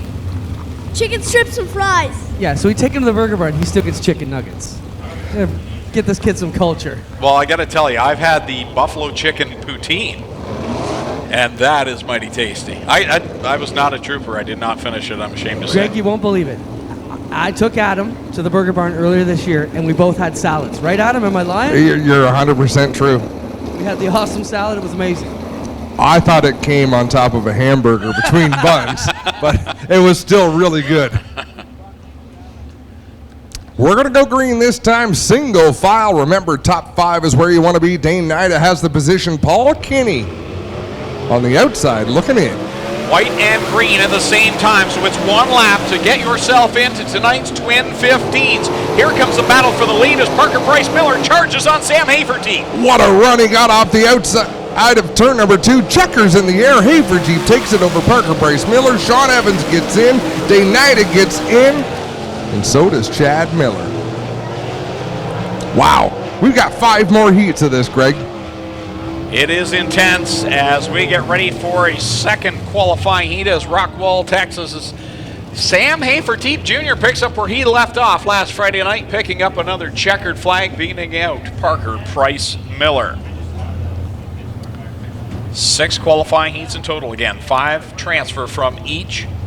But I mentioned tonight's 50-50 draw, guaranteed $1,500. So flag down, the sellers in. The pink t-shirts get in on tonight's 50-50 draw. Starting lineup for heat race number 2 looks like this. Starting on the pole out of Sparrowbush, New York. Representing the Empire Super Sprints in the Profab number 56, it's Billy Van Inwigen. Starting in the second spot out of Ransomville, New York, in the Young Drivers of Canada number 18, it's Ryan Susi. Starting in third out of Mississauga, Ontario, in the Ackland Insurance 17X, it's Mac Demand, and going from fourth out of Charing Cross in the ERW Contracting 9B, it's Scott Burke. Going from fifth out of Ontario, New York, the ELAP Smokers Boutique 121, that'll be Steve Glover. And going from sixth out of Harding, Pennsylvania, the Mechanical Service Company number 79 is Jordan Thomas.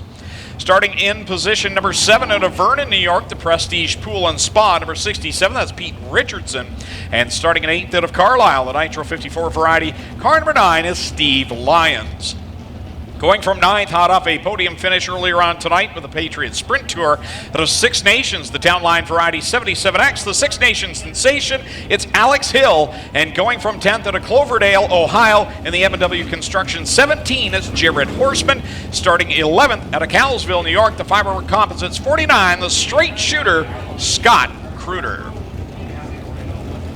11 cars, top 5 to transfer from this into the Twin 15s. Now, I will confirm. We have Tommy Googe in the tower here tonight.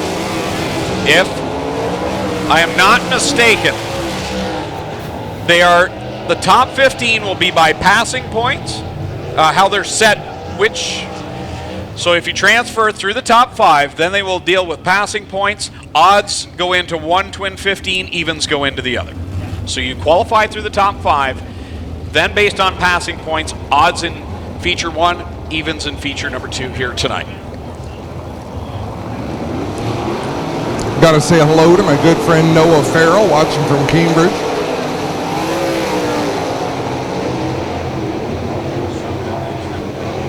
Well, guys, Ryan Susi, I believe, was supposed to be in this. I just went back to the pit area. He's out of the car. They were pushing it through the pits. He was sitting on the sidebar. I said, you guys not going to make it? He said, if we can't go in this another heat, we're not going to make it. So Ryan Susi, recent winner with the SOS, will not make it here in this qualifying heat. Now, why not ask him why he couldn't go in this heat?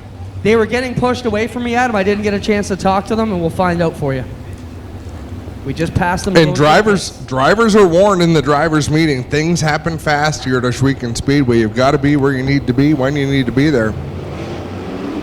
Green is out. Billy Van Inwigen along with Scott Burke will lead them down into corner number 1 with Mac Demand in tow behind the leader, Van Inwigen.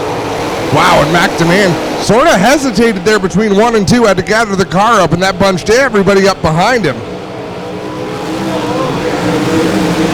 Back in that second spot is Mac Demand, and he has been once again a highlight reel here tonight from the laps in the Patriots Sprint Tour main we saw earlier. He's right there in second, riding right around the outside. Should we announce him hopping the cushion in turn 2 before he gets to turn 2? Here he comes again as he works it that time much better through corner number 2, trying to track down Billy Van Inwigen, the leader right now of this qualifying heat. Lap 3 on the board, 5 to go. Jordan Thomas, always fast when he visits here, running in the top 3, and they pull away a little bit from Jared Horseman in the 4th spot. Battle for 5th gets taken by Alex Hill as she shoots by the 121 of Glover. So give the spot to Alex Hill. Jared Horseman has the nose wing flattened out on that 17. Always a strong runner here at Nationals weekend, and he will get overtaken by Hill. And here comes Scott Kruder looking for that 5th position in the 49 machine. He has won here this season. Whoa, as we've got Mac Demand hopping the cushion in turn 2. Who could have seen that coming? But I love that Mac just gets right back to it. He knows that's a fast way around. He's got to figure out how to make it work, so just keep at it.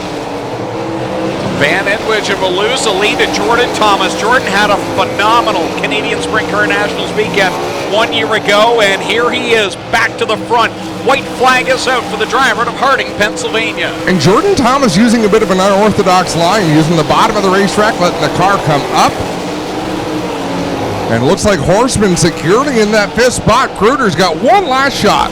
Thomas will get the win. Van Inwigen second, then it's Mac Demand third. 4th will be Alex Hill, and Jared Horseman will punch the final ticket into tonight's A main from this second qualifying heat. So Scott Kruder, Steve Lyons, Steve Glover, and Scott Burke will all be done for the evening. So there's your winner.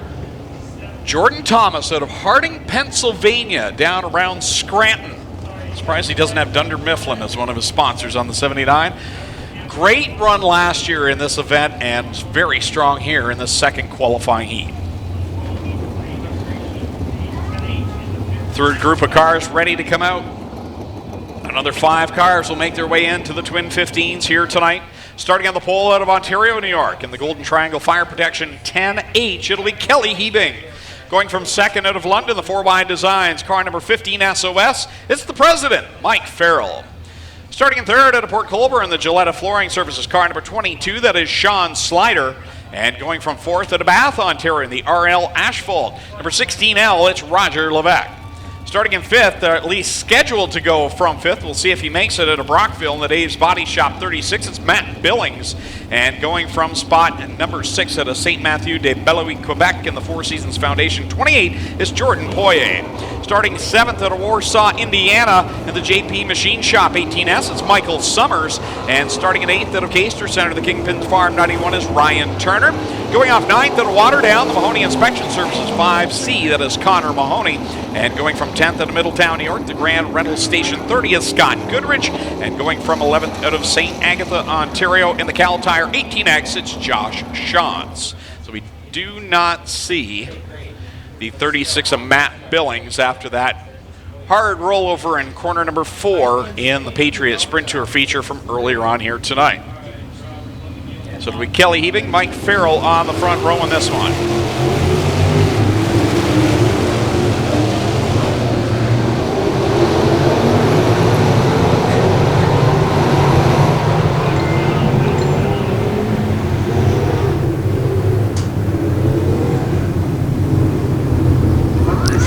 Quite a mixture of cars in this heat. I mean, these are cars from all different regions. A couple of former crate drivers there. Michael Summers came up a couple of years ago and ran with us in the crate division. And they became really close friends with the Shantzes. And Josh has actually been down there with the Summers competing in the States. And now both of them up here with the 360s here tonight. So both drawing in the same heat here together. Heat number 3, 5 more cars to transfer.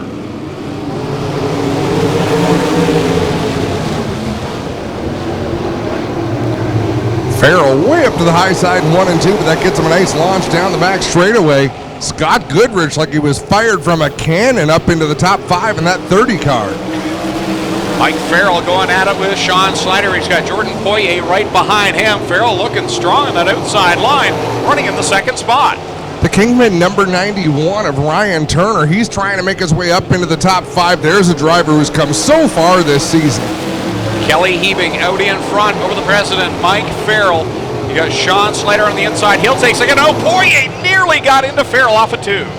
There goes Turner taking over the 5th spot from Goodrich, but I have a feeling both of them are going to close in on this battle for 2nd, 3rd, and 4th. They are dicing out there. It's Kelly Hebing, Sean Slider, Jordan Poirier, Mike Farrell, and Ryan Turner. Turner will now slip by Farrell and grab the 4th spot. So Farrell is that final transfer car as they work it down this front stretch of the cross flags. That was close. Ryan Turner thought he had cleared Farrell by a long shot, and Farrell got a good run out of turn 4 and really closed that gap. Scott Goodrich now, he'll work to the inside of Mike Farrell looking for the 5th spot. He will slide on by, but Farrell fights back on the outside. Impressive run tonight by the 15. And a good battle at the front of the field. Oh, as Farrell jumps over the cushion in turn number 2. So now new leader Sean Slider out in front as he takes the spot away from Kelly Hebing. But here comes Jordan Poirier, just been continuously catching the top 2. Hebing not giving up either. She drives up the inside, right around the bottom towards the concrete as they take the white flag. 1 lap to go. Poirier to the outside of Hebing now sets his sights on Sean Slider as they work it off a corner 2. Poirier doesn't get a good run. Hebing better on the bottom. Hebing fighting on the bottom. Sean Slider looks like his race to lose. They'll bring it off at turn number 4. Checkers for Slider. Poirier 2nd. Hebing 3rd. 4th to Ryan Turner. Goodrich going to come home in 5th. Those are the 5 cars that will race in one of tonight's Twin 15s. So it'll be Shantz, Mahoney, Farrell, Summers, and Levesque all done for the evening. There's your heat race winner, Sean Slider at Port Colborne. And the Gillette Flooring Services number 22 picking up the win. And that's got to feel great for him after that wild flip he took a few weeks back. In fact, that was, I believe, the night that Tyler Hendricks was injured that night. He, on the previous start, flipped hard down at corner 1 and finally got his car back together. And a little bit of redemption there, picking up that heat race win. Want to give a shout out to Tyler Hendricks, who I'm sure is watching at home tonight and recovering from the injuries he sustained on that evening, but just glad to have Tyler in and around the racing family, even if it is watching online. I believe they're here, Greg. Oh, they are here? Awesome. They were here yesterday, Awesome. here for the weekend. So want to welcome the Hendricks family back here.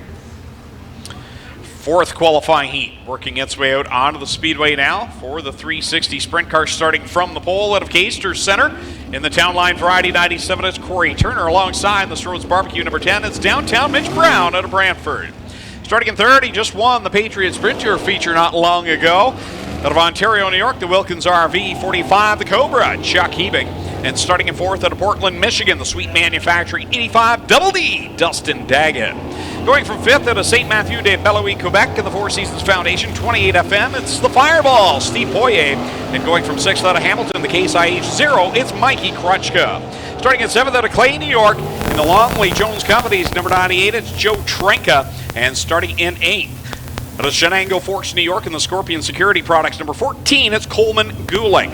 Starting in the ninth spot out of Germantown, Ohio, the Germantown Veterinary Clinic, number 28H is James Hud Horton. And going from 10th out of Lima, Ohio, in the Jared Horseman Racing 17H, it's Max Stambaugh.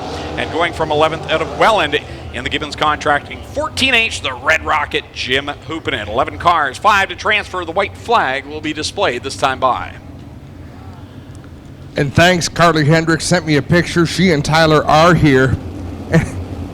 Even in the hospital, where I don't know that either of them had showered for like 3 days, they take the best selfies I've ever seen. They're here tonight at the dirt track. Look at the selfie they just sent. You see that picture in the... I did see it, and that's them. They are just... They're adorable. They are, unlike you and I. It upsets me a little bit, but... We could have just showered, put on fresh pressed clothes, and still look like Bert and Ernie.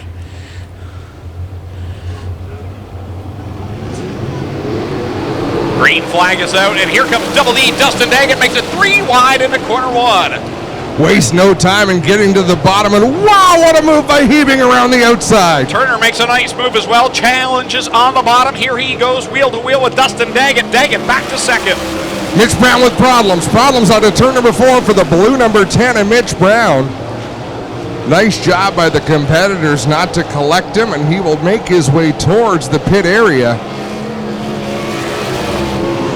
So Chuck Hebing, your leader, Dustin Daggett. Second, then it's Corey Turner. Steve Poirier right now running in fourth, and Jared Horseman works to the outside of Joe Trenka. Trenka holds down the 5th spot. This is a stacked qualifying heat. Oh, it is. There are a lot of big hitters when you consider you've still got Jim Hoopinen, Coleman Gulick back there, not in a transfer spot. Mikey Krutchka, who just recently had a win, he's back there as well. Wow, Coleman Gulick got up over the cushion. That's not going to help his chances at all as Hebing streaks by to take the halfway point.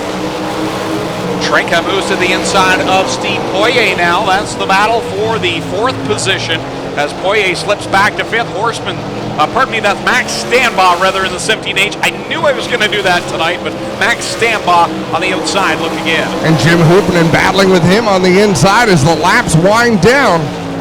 Things happen in a hurry in sprint car racing, so either of these two could find themselves in a feature event, but they've got 2 laps left. They got to pick up 1 more spot. Down the backstretch goes the Cobra, Chuck Hebing, and he is really making a statement here tonight with the Patriot Sprint Tour win earlier on. White flag is out. He is dominating this qualifying heat. Jim Hoopinen trying to close in as we get to the closing lap. Coleman Gulick just put a big slider on out there, looking impressive, but he has got too much ahead of him to have a chance at getting into this one. Checkered flag in the air. Chuck Hebing takes the win. Daggett going to come home second. Corey Turner third. Trenka 4th, Poirier 5th.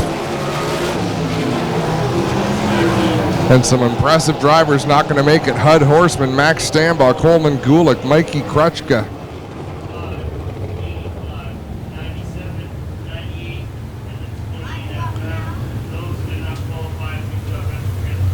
Well, the Cobra has been biting tonight here with a feature win earlier on with the Patriot Sprint Tour, and now a very impressive win in his qualifying heat.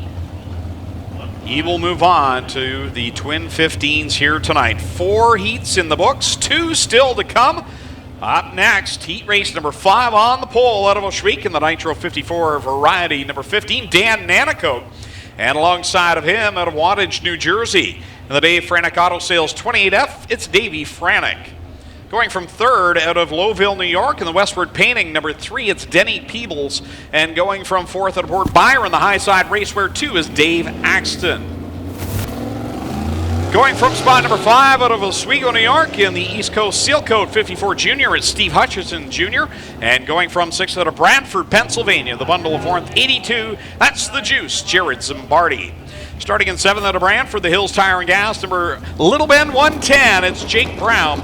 And going from the 8th position out of St. Catharines, the Overland, RNC, number 80, the Real Deal, Chris Steele. Going 9th out of Brewerton, New York, the Pit Stop Convenience Stores 87, Race and Jason Barney. And starting in 10th with a podium finish earlier on tonight with the Patriot Sprint Tour out of Sunbury, Pennsylvania, the Foundation's 55, that is Mark Smith. And starting in 11th out of Waterdown, the Renovac Construction 0C, that is Cole McDonald. 11 more cars, 5 more to transfer. Not a whole lot of slouches here this weekend. 65 sprint cars attempting to qualify. That's a huge jump from last season. Well, we've got those qualifying positions on the line for tomorrow night. Guaranteed 9th and 10th to the winners of the Twin 15s here tonight. That gives these drivers a reason to compete. It used to be it was a guaranteed spot, but you may have to start at the back of the pack. This year, it'll be 9th and 10th starting spot. Now, if you do win your heat and so on and run better tomorrow, it doesn't mean you have to start 9th or 10th, but you won't start any worse. Pretty nice insurance policy. Is Dan Nanakote going to bring him to the green flag starting on the pole? Davey Franek around the outside. He had a solid Canadian Sprint Car Nationals weekend 1 year ago, and here he goes to the point early on. Things got crowded going into turn number 1. Look at that, 2 wide, 3 wide, all over the place. Jacob Brown looking for room to work in that blue 110 machine.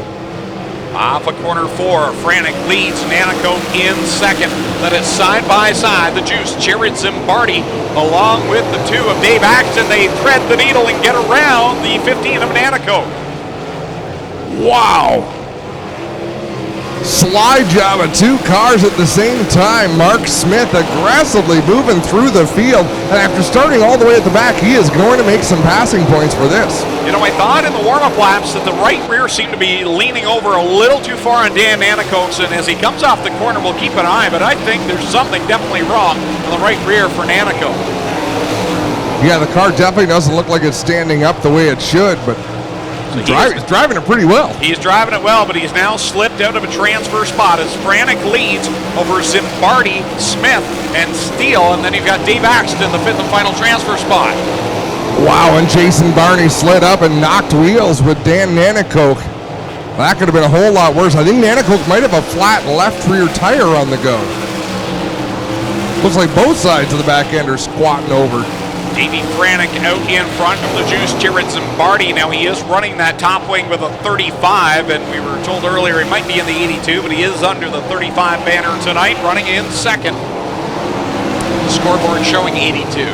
Jake Brown that much closer to a transfer spot, running behind the 2 with Dave Axton. Right behind him is Jason Barney. One of those 3 cars is going to make it into tonight's feature event. The other 2 are headed to the trailer. Some very good cars, and only one of them will transfer. Out in front is Davey Franek, your leader. The Juice, Jared Zimbardi in 2nd, feeling pressure from Mark Smith. As the checkered flies, Franek wins it at the line. Smith will grab 2nd. Over Zimbardi, 4th will be Steele, and Axton will get the 5th and final transfer spot. So you've got Barney going home, Jake Brown done for the night as well. Steve Hutchison Jr. done, Cole McDonald, Denny Peebles, and Dan Nanakote all done for the evening. Guys, I just want to mention about the top wing there on Zimbardi. The Patriot rules say you can run a dished wing with a 1-inch wicker bill. Our rules here for tonight are a flat wing with a 1-inch wicker bill or a dished wing with no wicker bill. I'm pretty sure Zimbardi switched back to his flat wing here with the 35 so he could run a 1-inch wicker bill. And if you're wondering what the term wicker bill is, it's a 1-inch strip right at the back tailing edge of the top part of the wing. It gives that extra bit of kick to the wind to help them get it done. So your choices tonight are disc wing with no wicker bill or a flat wing with a 1-inch wicker bill. Kind of like a spoiler, basically, on the That's top exactly of what it does. It's a 1-inch spoiler at the back edge, trailing edge of the top wing, and that's what it's there for. Sixth and final qualifying heat working out onto the Speedway, starting on the pole. 9 feature wins here at the Big O in 2018. He's the champion here at Ohsweken Speedway in the Bradshaw Brothers 47X D-Dubs, Dylan Westbrook. Starting second out of Syracuse, New York, the Grand Homes Construction. 13 is Keith Granholm. And going from third out of Port Colborne in the Lakeshore Catholic High School 5D, it's Jacob Dykstra. Starting in fourth out of Romulus, New York, in the Williams Insurance 22P, it's Jonathan Preston. And going from fifth out of Fremont, Ohio, in the Ronnie French Commercial Washer and Dryer 28G, it's Phil Gressman. Starting in sixth out of Wapakoneta, Ohio, in the Ferris Commercial Mowers 23, it's Devin Dobie. And starting in seventh out of Delhi, the Ohsweken Speedway number 1, is Holly Porter. Going off eighth out of Wayland, New York, the Empire Tractor 47, that is Kyle Drum. And starting in ninth out of Elmer, in the Folger Transport 44, Barry Dunn. And going from 10th out of Syracuse, New York, in the Peter Painting 53, it's Sean Donath. 10 cars in this sixth and final qualifying heat. Top 5 to the Twin 15s. Just had a comment online. Brian Howland throwing his support behind the 87 of Jason Barney. Wishing Howland was here this weekend, Greg. Yeah, always a great guy to talk to and always a top-notch competitor. The winner back in 2015, I do believe it was. In the best sprint car race ever held. It was an amazing finish in that battle, that 4-car chase. It ended up being 4 as Mark Smith got into the mix with Poirier and along with Howland. Parker Price Miller was right there as well. We're going to go green out of turn 4. Dylan Westbrook will lead them to the start. Green flag in the air, and the Ohsweken Speedway champion will lead them down into corner number 1. D-Dubs, as they call him here at the Big O, will take the lead. Meanwhile, they're 3 and 4 wide behind him. Jacob Dykstra in that 5D. What a start for the young man, who is a great sprint regular and clearly not afraid of the speeds in these 360s. Following in the footsteps of his father, Dave Dykstra, former track champion here in the 360 sprint car division, and he is not showing any signs of transition from crate to 360 up there in fourth. Well, I'm looking at a lot of these veteran drivers deeper in the field, unable to get any forward bite, particularly in turn 2, and that's where Dykstra is picking up his spots. Yeah, exactly. He is right there getting it done on the bottom side line. He'll lose the spot there as Keith Granholm will go around, but still solidly into a transfer spot with Dylan Westbrook leading the way. And as I say that, Dykstra charges right back by Granholm. Dykstra up into that third spot as Dylan Westbrook pulls away to the halfway flags.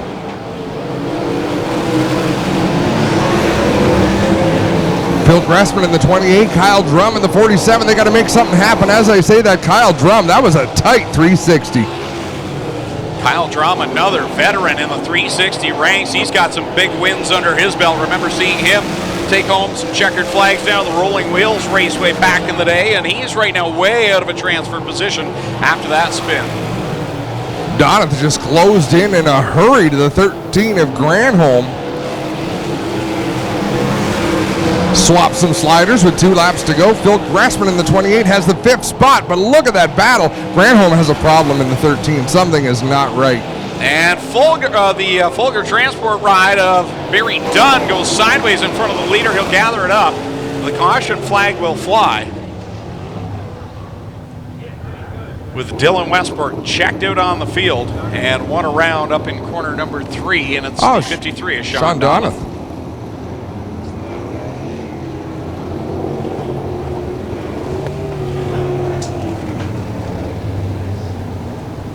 Well, guys, he got up over the berm here in turn 3, similar to Dan Nanacoke and Glenn Steyer's wreck in the early weeks here. Got up over the side, pushed it up here to the outside. Now he's got a flat right rear and a flat right front here for Sean Donath. Car was running fairly good, not in a transfer spot, but was working his way. And one of these guys working the outside as hard as he could. So Sean over here, talking to the safety crew. He's all right, already out of the car and walking around. But yeah, this will be their end of their night. smashed up front wing also on the nose of the car. So that's it, guys. All kinds of problems. Sean, what happened up here? Looked like you were running the cushion, just jumped it into 3. Yeah, the 28 was kind of darting all over the place there. Kind of come across the nose, air off the nose, and all over from there. So you hear it from him. Feels the 28 might have gotten his way a little bit. Changed his line coming into 3, and you can see the tire track straight up here off of 3, right into the fence, guys. So he'll go off on the hook. A beautiful paint scheme on that 53 machine. That's a neat looking race car.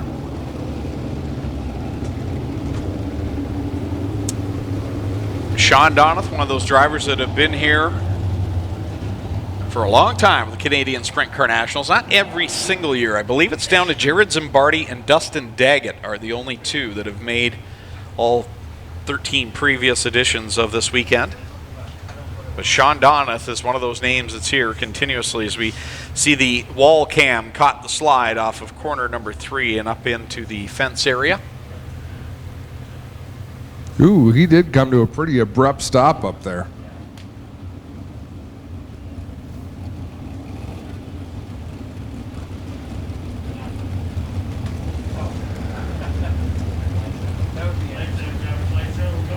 You know, it's pretty amazing to watch our yellow flags. I just glanced up after looking down at my screen, and there's safety vehicles going in every direction, clearing the racetrack. So we can go back to green this time at a turn 4, but a well-oiled machine. By the way, what is Kyle's new nickname? Oh, the big deal. The big deal. The big deal, Kyle McKenzie. I went to Brighton Speedway after he had been there with the Action Sprint Tour, and let me tell you, let's call the last lap of this race. Green and white are out together. Top 5 make it in. Yeah, 1 lap to get inside that top 5. Phil Gressman's going to charge hard. Out in front is Westbrook. And then you've got Dykstra right there. But the battle is Holly Porter, and she trying to get by Gressman.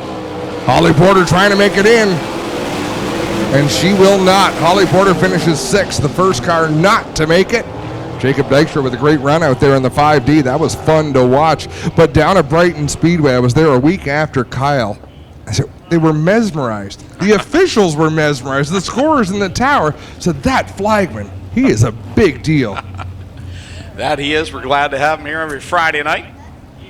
Dylan Westbrook, Jonathan Preston, Jacob Dykstra, Phil Gressman, and Devin Dobie will all transfer to tonight's Twin 15s as that concludes the qualifying heats for the 360 sprint cars. And if you'd told me Jacob Dykstra and Sean Evans would be in the Twin 15s and guys like Jason Barney, Kyle Drum, Sean Donath, the Brown brothers would not, I don't know if I would have believed you. Great job by Sean Evans and Jacob Dykstra here tonight in their first attempts in the 360s. And folks, it's a great weekend. I mean, Mother Nature, she has shown on us today. Beautiful weather, great night to watch some racing. We're thrilled that you've joined us. And we got some mini stock consies coming out. Pair of them, 6 laps each, 4 to transfer to the A main tonight. Daniel McKay will line up on the pole with Mike Giberson on the outside in the 11. Then it's Brian Crosgrove in the 96 and the 17 of Mike Taylor. Row number 3 will be the 16J of Jeremy May and the 60 of Martin Schroeder. Then back in row number 4 will be the number 51 of Kevin Hellier, Kirk Hellier rather. And the outside of him will be the 1 of Jason Tolton. And then we've got the 5 of Dave Goodacre and the 71 of Austin Worstrow. So the Art Hill Memorial winner is back here, starting 8th in this B main. He needs to get up inside the top 4 to transfer. And we've got 2 B mains with this many cars in them, don't we? Yes, we do. Another one coming up right after this with 9 more cars. 5 wide going down the front straightaway. Nearly made it 6 there going into corner 1, but plenty of room here on this wide surface. And we talked about Jason Tolton back there starting 8th. Well, here he goes for the lead in 3. Well, when they fan out 5 wide, opportunity knocks. And opportunity was the lane that Jason Tolton took as he leads lap number 1 from 8th to 1st. We got some good race cars out there needing to get into the top 4. The pinball, Mike Giberson. Jeremy May, a former feature winner this season. Mike Giberson, I believe, has still never missed an event here at Ashweekman Speedway since 1996. Am I mistaken? Nope, that is correct. The pinball, Mike Giberson in the 11 out of Caledonia. which unofficially with our award system, where if you get perfect attendance, you get a pit pass for the next year, Mike Iverson is not paid to get into the racetrack since the 90s. Here comes Jason Tolton off the corner. Cross flags, 3 and 3 to go here in this first of 2 B mains for the HRW Automotive Mini Stocks. Mike Taylor and Austin Worstro right now the top 3. One more car will be taken. It's Crosgrove and May side by side. May already has a win this year, so he's on the outside looking in. And Tyler in that number 17, his right front just disappears up into the wheel well. Look at that car lean over on the right front coming off the corner. Holding down that spot, but here comes Martin Schroeder, uses the outside line. He was out of a transfer spot, now battling for second and third off the second corner, and he'll go to the second spot. Second, third, and fourth side by side down into the third turn. The 2 cars behind them, Jeremy May and Brian Crosgrove. They need to get up on it. One more lap to go. Final time around for Jason Tolton. He just needs to hold on and finish this one out, but it's 3 positions behind them that are left to be decided, and 5 cars duking it out. Schroeder gets out ahead of that battle into the second spot, but taking the win is going to be Jason Tolton. Schroeder looking to hang on for second. Who's going to get third and fourth? Third goes to Worstro. Fourth to Taylor by a nose at the line over Jeremy May and Brian Crosgrove, Mike Giberson, Daniel McKay, Dave Goodacre, and Kirk Kellier. Their nights are done.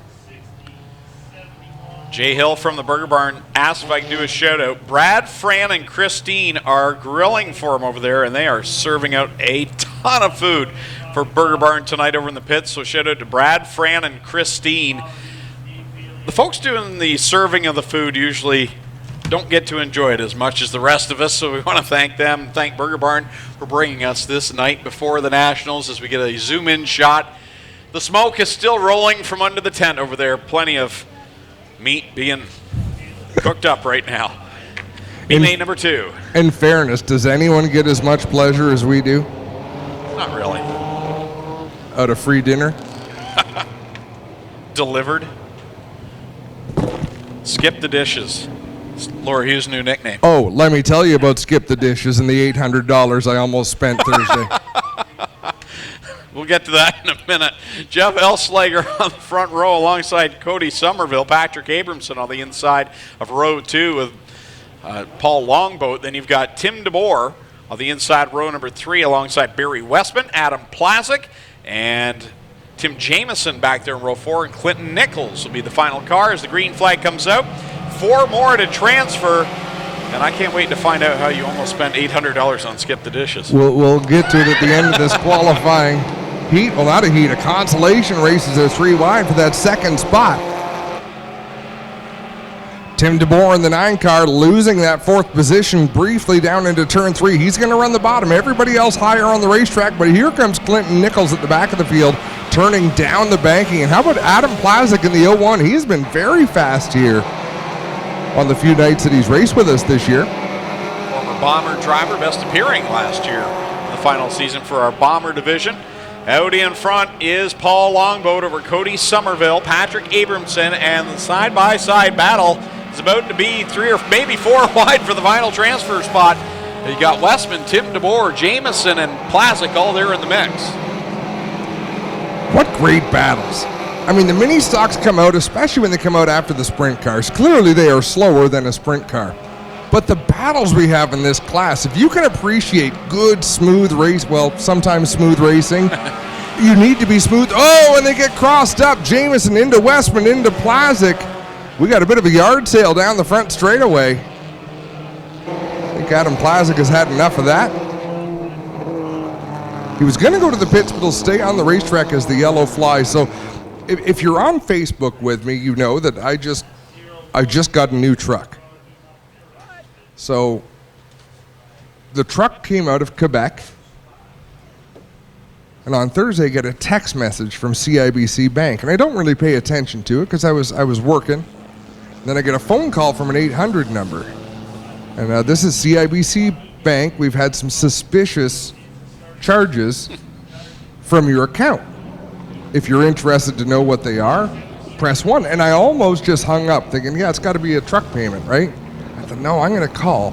and it was one charge for $390 and another charge for $430 from an advertising company.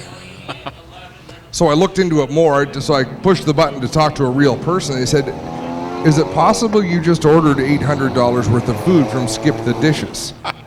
Look, not that you can see me through the phone and know, yes, it is possible, but no, I did not. So they had to reverse those charges.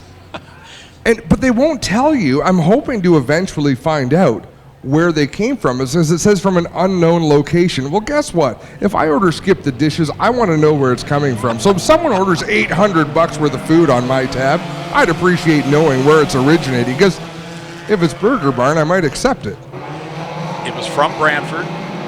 The advertising company was Image Factor Media, and it was all the keg, buddy. Thank you. But if I'd have pushed the wrong button, I'd have been $800 into it. Skip the Dishes that I didn't get to eat. Skip the Dishes and toss your cookies over $800 bill as we try to settle this one. 2 laps left to go and 4 drivers looking to get into tonight's A main. Who will it be here in the HRW Automotive Mini Stocks? Tim DeBoer to the front of the pack now. Yeah, DeBoer looking good out front in that 9 machine, but it is anybody's battle from second on back, and we've got 1 more lap to go. Down the front stretch and into corner 1 goes Tim DeBoer, Paul Longboat, Patrick Abramson, and Tim Jamison right now. Those 4 transfer cars. So it's Cody Somerville, Clinton Nichols, the closest to striking to get inside the top 4. Yeah, I'll say as they come through 3 and 4 for the final time. Tim DeBoer going to take the win. He's headed to the show. So is Paul Longboat, Tim Jamison, and Patrick Abramson.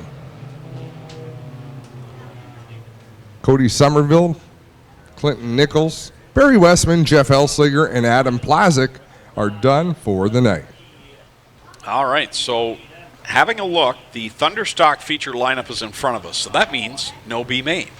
No B mains for the sprint cars tonight, so it would be intermission time. And that means we've got some things to give away. And I did see the fuel cans down there in Victory Lane earlier, so we're going to do that challenge. I believe it's being brought to us by Town Line Variety. Is that? Yeah, I believe that's the case. Now, Clint, I just saw Clint wheel into victory. Then, Clint, are you running that challenge? Yes. I think that's a thumbs up. Was that his thumb? I hope so. It's 1 digit. I can't tell which one. Earlier tonight, it was not his thumb. Oh, he was mad. And so was I. But he had better reason to be upset than I did. I was just grumpy. We've got the souvenir program prize draw we'll do here in a moment. Well, hold on, Greg. First off, I need 3 contestants. Who's feeling strong down there and wants $100 from Town Line Variety? Kyle, don't go away. You got to help me find 3 contestants. We need 3 tough contestants down here. I got my gas cans, and we're looking for who thinks they can hold up some gas cans and win $100. Need 3 contestants. You, buddy, wait there with your blue shirt. Way up there. Wave to me again. Yeah, you. Come on down. Who else is feeling strong for $100? Anybody? Only one guy? All right, stand up if you're in. I see a lot of people pointing from behind. All right, you buddy up there waving. Come on down. Put your hand up again. Yeah, you. Come on down. We got 2 contestants. Need 1 more. Somebody down here turn 4. Anybody feeling strong? All right, who's waving that blue thing? All right, yeah, we'll take that blue sheet cushion. Put your hand up again right now. Okay, yeah, you. Come on down. All right, we got our 3 contestants. Kyle, you can go for your pee break. Wasn't that where you were going? How's everybody doing tonight? You having a good time? Come on, I got 2 kids having a good time. Are you having a good time?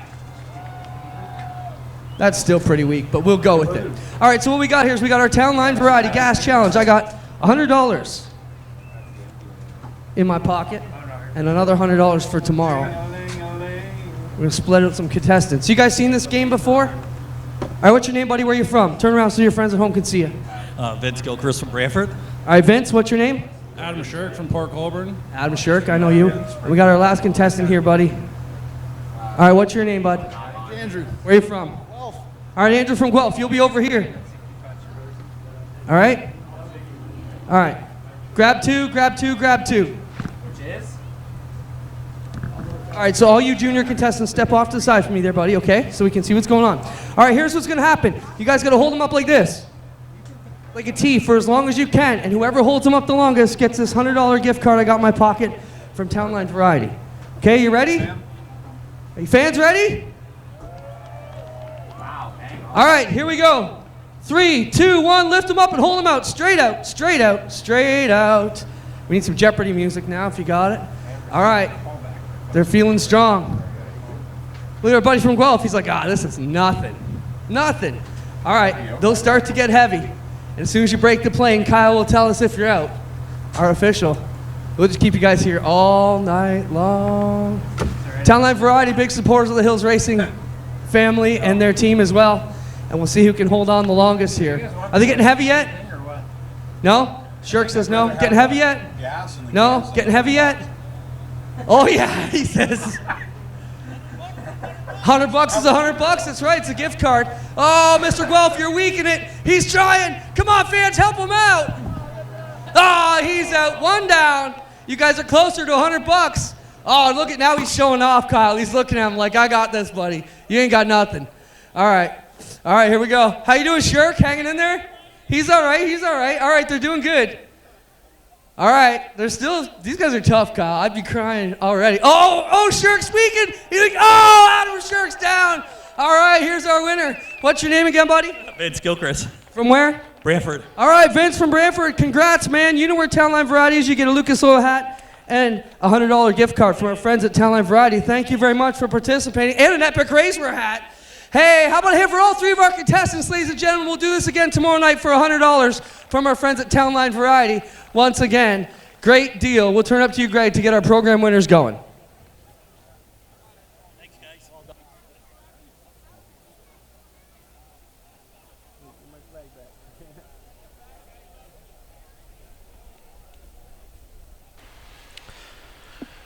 All right, we have our souvenir program prize draw to do. We'll have the winners go down to the base of the flag stand. So if I call out your program. When you think about it, productivity starts at planting. So it's time to rethink how productive your planter can be. We did with the new Case IH 2000 Series Early Riser Planter. We rethought your row unit so it's tougher, more accurate. We rethought your meter, took the most precise technology, factory installed it. We rethought every inch of the Case IH Early Riser Planter to make it the most productive planter around.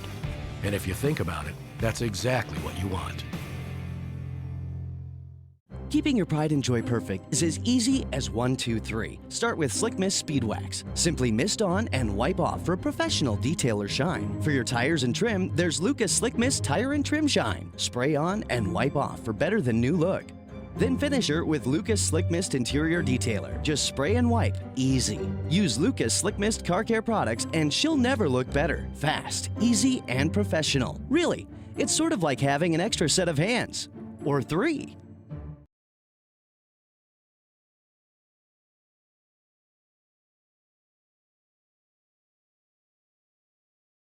$118. If you have those numbers, please go down to the base of the flag stand to claim your souvenir program prize. I believe we have some award winners down in Lucas Oil Products Victory Lane. We'll send it back down to Clinton Jeffrey.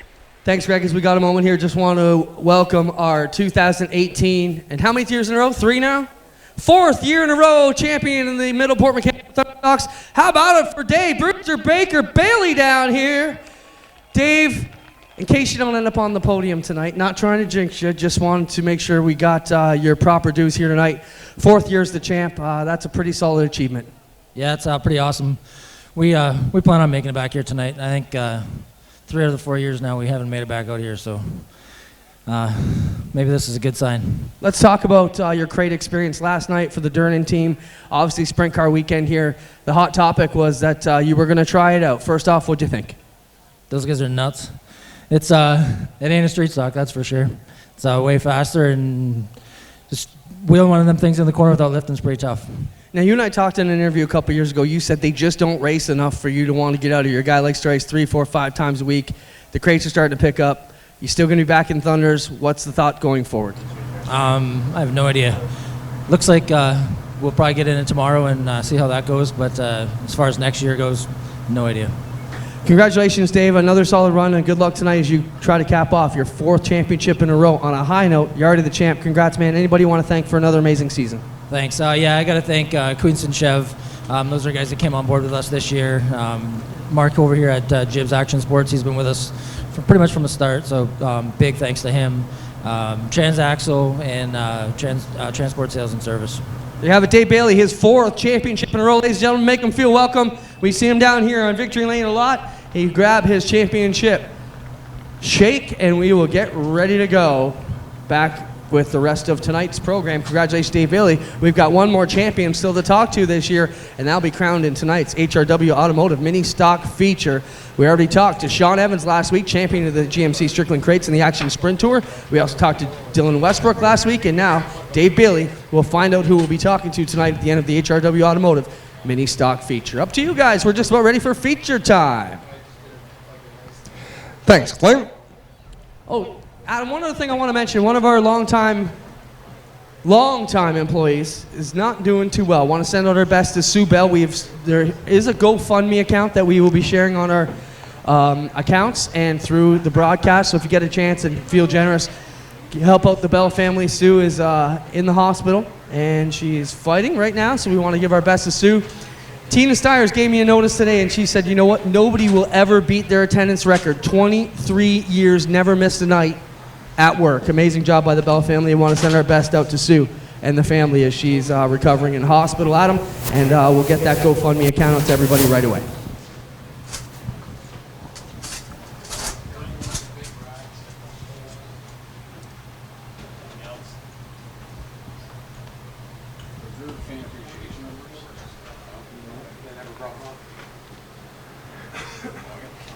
Greg is diligently working. I'm gonna move my plate that had Burger Barn on it out of the way, clear things up a little bit. Speaking of which, we have these Burger Barn gift certificates to give away. And before we do that, I want to make a quick announcement celebrating the 146th year. The Caledonia Fair runs from Thursday, September 27th till Sunday, September the 30th. Gates open Thursday, September 27th at 4 p.m. with the ever-popular Pay One Price Ride Night for the kids. Then on Friday, September the 28th, Mark LaForme performs on the main stage, High School Challenge and Small Demolition Derby. Then on Saturday night, September the 29th, features the 8-cylinder Demo Derby. Sunday, September 30th, the attractions will include 3 bands, and then we've got a Touch a Truck event going on as well. So that's all at the Caledonia Fair coming up.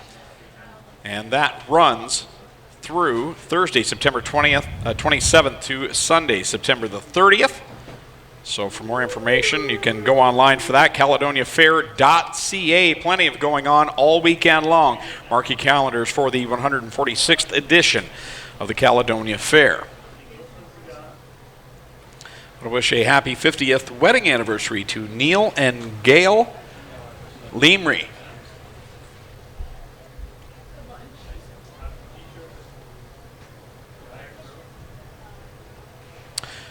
All right, Burger Barn gift cards. And this is how we're going to do it. Quite simply, come to the tower, and you have to name one of the Burger Barn team drivers. But once a name has been called, it's eliminated from the list. So you got to know the entire roster to get one of these cards. And our DJ here is going to start giving them away. Well, Greg, while you're doing that, down here, Kyle McKenzie, our starters, got brand new Lucas Oil hats. Who wants a new baseball hat? And it's going to go to kids sitting at the stands. Let's go. Who's got them? Throw them up there, Kyle. Who wants a baseball hat from our good friends at Lucas Oil?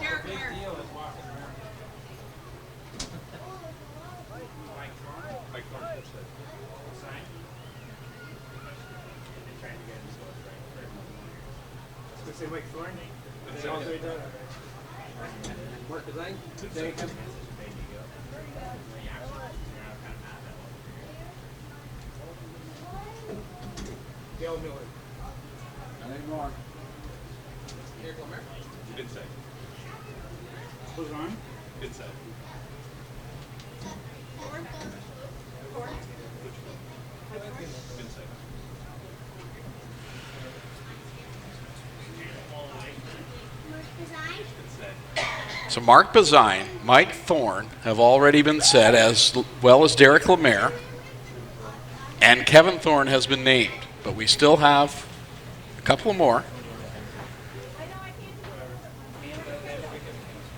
They're part of the Burger Barn team, but their cars maybe not exactly painted in the... No, Laura Hughes does not race, but she is definitely a integral member. Yes, Ryan Turner is part of the Burger Barn racing team.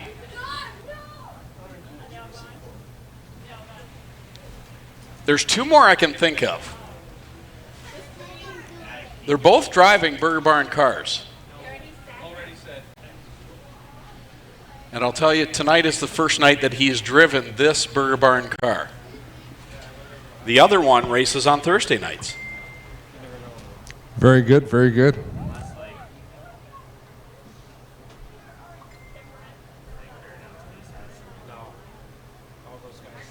Cell phones are being used here in the tower now.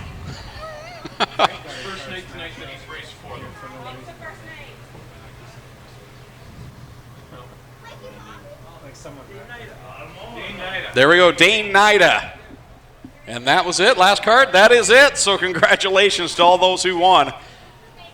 Lance Erskine is the other one. He drives on Thursday nights. In the Oh, fantastic.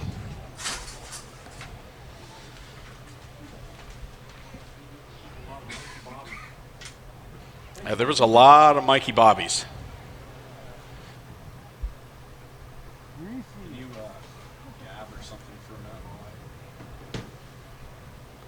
So we are lining up feature events very soon to have action back on the racetrack. And don't forget, this is the first half of a doubleheader, which I'm sure everybody here knows. Canadian Sprint Car Nationals weekend. Big thank you to Aero Express, helping us to bring these races in. Don't forget, for those watching online tonight, if you want to watch online again tomorrow night, victorygames.com. That's Victory Games with a Z at the end. .com. It's a free registration, and they have offered, if we get to 500 registrations, they will present tomorrow night's broadcast free of charge, and it's going to be a whale of a show tomorrow night. Always a lot of fun. And I just looked out of the corner of my eye at mini stocks coming onto the track at about 50 miles an hour. I think some of them got airborne. And it looks like we are ready to go. And Clint, I've got a question. I know you're busy. Clint's always all over the place, but how was our second place points on the outside of the front row? I believe she had a couple of crappy weeks. You'd have to ask Doug that. Had some problems last week and the week before. Oh, that's because it doesn't go by the whole season. It just goes by your previous 3 weeks, doesn't it? Correct. So how it goes is off the money you've won for the past 3 weeks. So if you're away, you're charged with a feature win. So the guy or driver, I should say, who's won the most money will go at the back of the handicapping. Whoever's won the least for the 3 weeks will go at the front. There you go.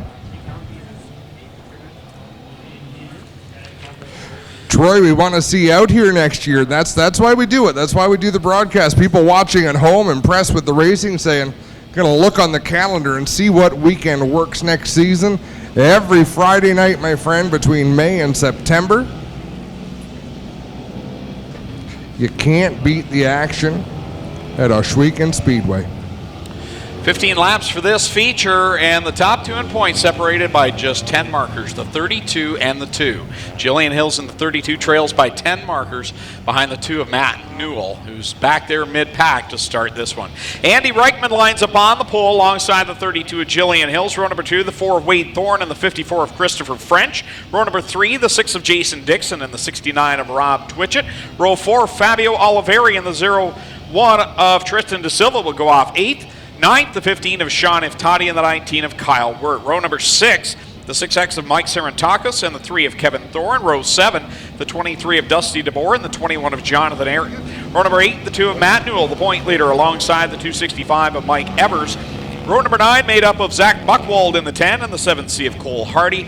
Row number 10, the 91 of Olivier Larocque, and the 38M of Matthew Moore. Row 11, the 1 of Jason Tolton, the 9 of Tim DeBoer. Row 12, the 60 of Martin Schroeder, and the 11P of Patrick Abramson. Row number 13, the 71 of Austin Wurstrow, and the 188X, that is Tim Jameson. And row 14, the 17 of Mike Taylor, and 188 of Paul Longboat. Kyle McKenzie, double greens in hand, ready to go. The HRW Automotive Mini Stock final feature of 2018. Last opportunity for anybody to get to victory lane. Points championship on the line, and the glory of spending the off-season as the most recent winner. And as I look coming off of turn number 2, Tristan De Silva with an aggressive start works his way into turn number 5. That young man has been so close, and hang on to it, Reichman. Wow, Andy Reichman got all sorts of sideways in corner 3, and really that car not getting back up to steam. So we'll see if there's something wrong under the hood of the 93. Tristan De Silva getting a bit of a push from Kyle Wirt down into turn number 1. He'll look to squeeze to the outside of Thorne, but on the inside of French going into turn 3. Hard to believe the bad luck of the last couple of weeks. Maybe good luck for Jillian Hill. She's checking out away from the pack, and the point leader Meyer deep mid-pack right now amongst all that racing that's going on. 2 laps in, 13 still to go. Lots of racing still to come as Fabio Oliveri gets way out of shape in turn 2. That could have been worse, but it stacks them up behind him. Look at that gaggle of cars heading down into 3. Part of that mix, 3 wide, is Matt Newell, and he gets sideways a little bit in corner number 4. The car wiggled, and he gathers his breath and the car. Oh, problems for Tolton. Tolton's right front is pointed in the wrong direction. Paul Longboat to the infield as well, and the 188 and the caution will fly. Yeah, Tolton's front end all mixed up out there, and Jillian Hill sees a big lead evaporate.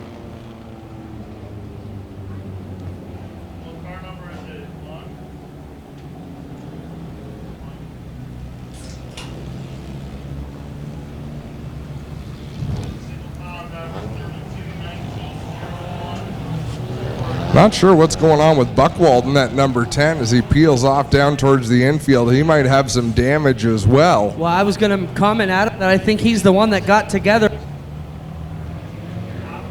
with Tolton there as they crossed up, coming down the front straightaway. So I think that would be the issue for Buchwald. But yeah, Tolton with a broken front tie rod, both front tires pointing in different directions, as you mentioned, Adam. Been an up and down year for the one. 2 feature wins on the year. One of them was the Art Hill Memorial. And just a couple weeks ago, still smiling and happy to be here, converted over to the dirt. Tolton will end his season here on the front of the hook.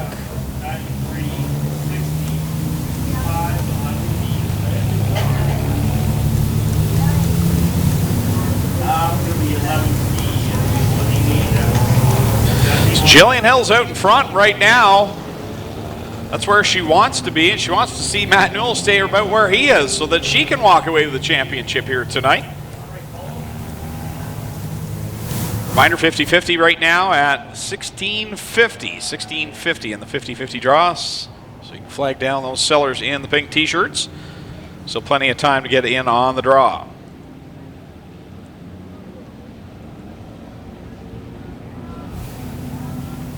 Apparently, Kyle McKenzie had a first nickname. Dave Gainforth, who is the head of Oscar Racing, said Kyle was so young when he worked for me, I called him Pampers. Ah, that's fantastic. I'm pretty sure he likes, what was it, the Big Deal? The Big Deal. Much better than Pampers. Pampers has a nice ring to it. You know, I just had someone message me, Noah, who watches with us every week. He's got 2 streams he's tempted to watch. He doesn't want to break his streak of watching our Friday night events here. But speaking of streaks coming to an end, Greg, I've announced the NASCAR Pinty Series since 2007. I've been paid to be at every race since it began. I believe it's 140 some odd races, 12 years. Next weekend's the first weekend in all that time that I'm not going to be paid to go call the race. You're telling me we can allow thousands of refugees to flood over our borders, but we can't get one Canadian into New Hampshire to call a NASCAR race? I don't think it was the border. The uppity ups. I was told I wasn't needed. Wow. We're going to start an online petition. I would so much rather you be there this weekend. I know, and I appreciate that. Hey, I'm honest. Ready to go, and they're 4 wide again in corner 2. You've talked about great racing tonight, Adam. We're seeing it in this division. Oh, sideways is Abramson. And Reichman. Got himself woed up. Going in the wrong direction there in turn number 2. We'll see if Doug Leonard, he does throw the yellow just as Abramson pulls away. I have a feeling this is not going to end well for Abramson.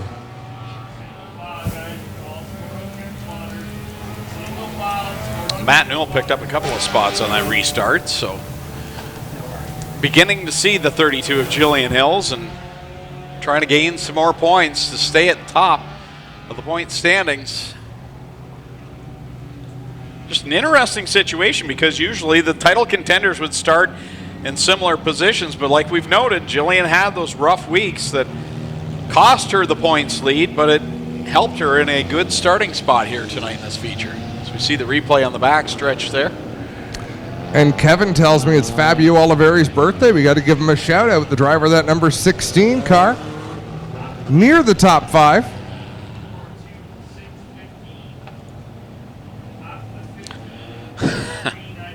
J.R. Taylor asking, does Burger Barn deliver to New Hampshire?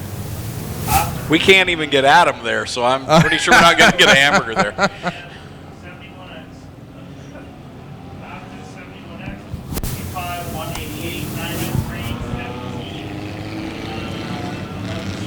You don't know what you've got till it's gone, Greg.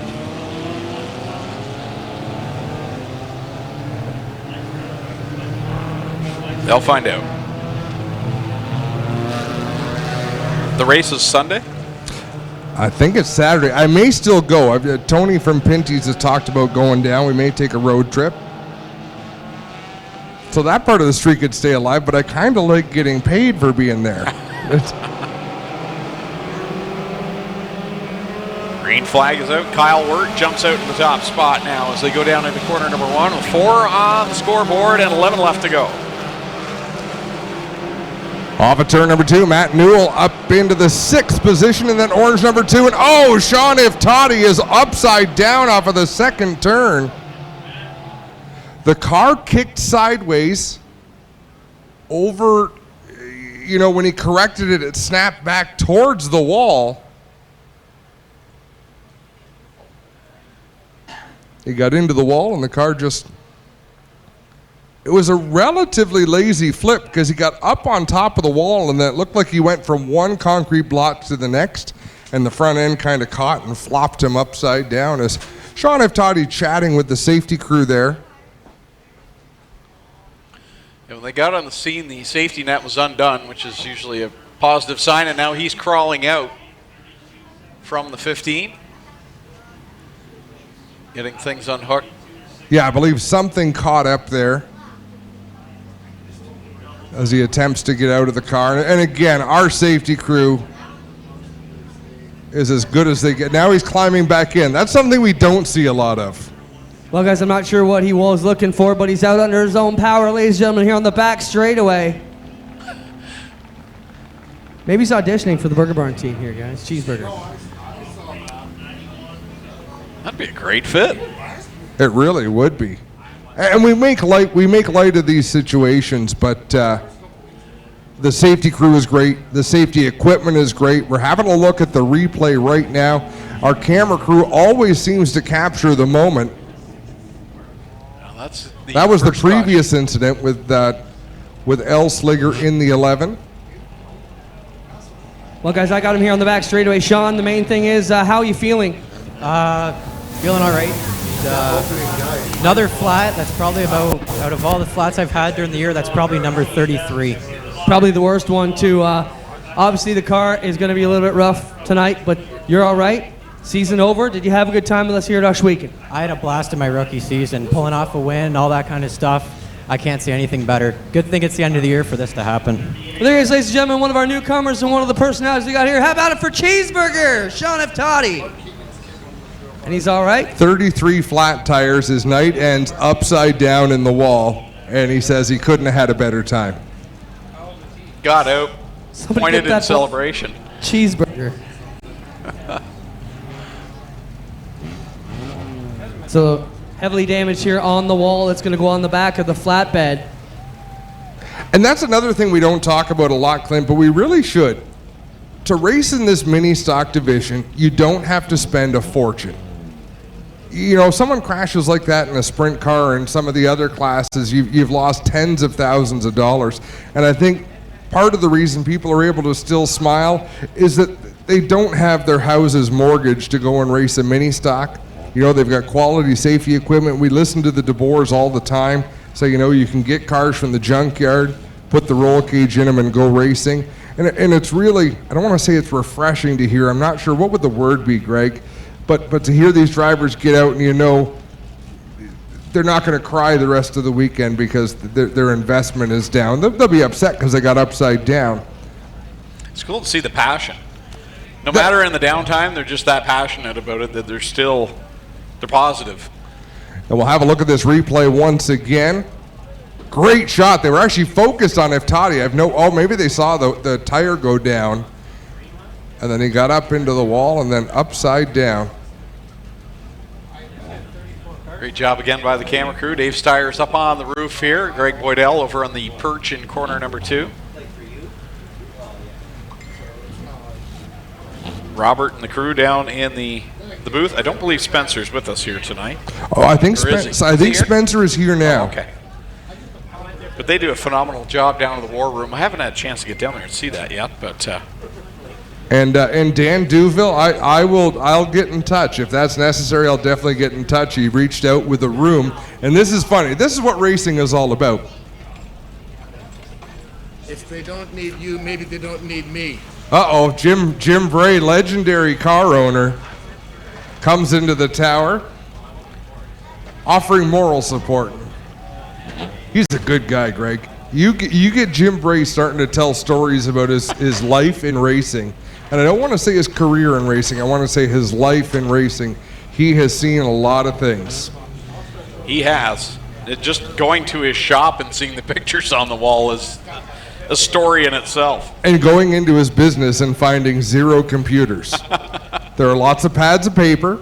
Everything is neatly organized, but I don't believe he uses a computer in the operation of his business. But Dan Duville, a few years ago, I think it was Super Dirt Week, and we had RVs there, and Dan needed a place to crash for the night, and he knew Mike Mallett from Dirt Track Digest. So yeah, of course he can stay. You know, there's room, there's a couch, there's a bed, whatever. Just hop on in and stay the night. And that's what it's about. Years later, he offers his place up if I need a place to stay in New Hampshire. And that's what's cool about this sport. Well, guys, we almost have everything cleaned up here on the back straightaway and just about ready to go back to it. As the field's lined up here on the front straightaway, that's all for Iftati's car. Doesn't look too bad now that it's on its wheels again. But still a lot of damage here to the 15 car for Sean Iftati. Just want to remind everybody, we will have a post-race show right outside the Tech Barn tonight, where we'll talk to some of the winners from this evening's events. We will also be out there tomorrow afternoon, and then right after that, we'll have the band playing right in the pit area tonight. So if you're camping with us, come on into the pits. We'll have the band rocking late into the night here, both nights, tonight and tomorrow. Always a good time this weekend at the Canadian Sprint Car Nationals.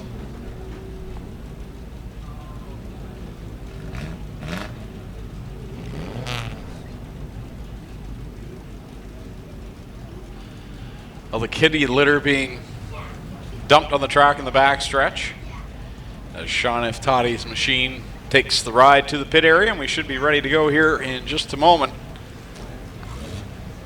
Welland Canadians on the hood of that race car.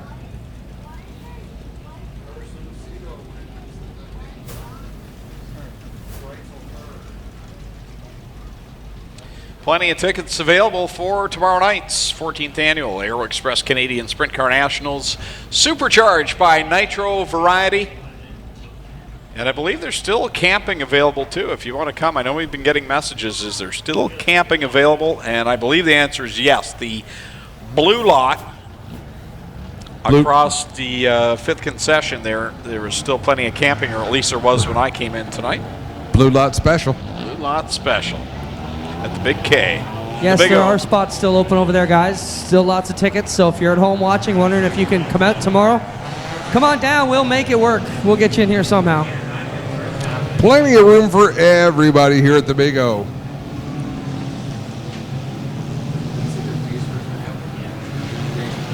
Hey, big deal. Is that a white flag in your hand or a green? That's a green flag. We're going racing. No fooling around, right back at it. Kyle Word again jumps out to the lead over Jillian Hills. That championship fight, and now Matt Newell can see Jillian Hills right there in front of him. 4 cars separating the title contenders. And now Andy Reichman's slow in corner 2. Yeah, Reichman off the pace. He may be headed for the pits. No, he's going to come back on the racetrack and try to get this one finished. Now Austin Worstro is slow up in corner 3. We'll see if the 71 will pull to the pits. He does not. He pulls to a stop up the out, or pulls to a slow up the outside of turn 3. And that will bring the yellow flag. So Matt Newell can see it now. Tommy Googe, you know everything there is to know about Ohsweken Speedway. What is the points gap? At what point do you make up 10 points difference? What do you get for a win? What do you get for second? 5 spots makes up 10 points. So if Jillian Hills wins, Matt Newell has to finish 4th, 5th or better, and he's got the championship. So Clayton Johns playing the part of Tommy Googe 2.0. Our statisticians here in the tower. It's good to have people with knowledge because, Greg, we don't have a lot. any. No. We're here strictly for entertainment purposes. Smoke and mirrors, folks. I would say.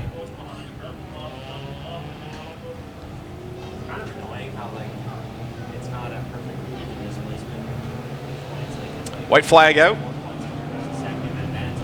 And we'll try it again. 10 laps left to go here for the HRW Automotive Mini Stocks in their final feature of 2018. What a year for this division, and so many different winners there were.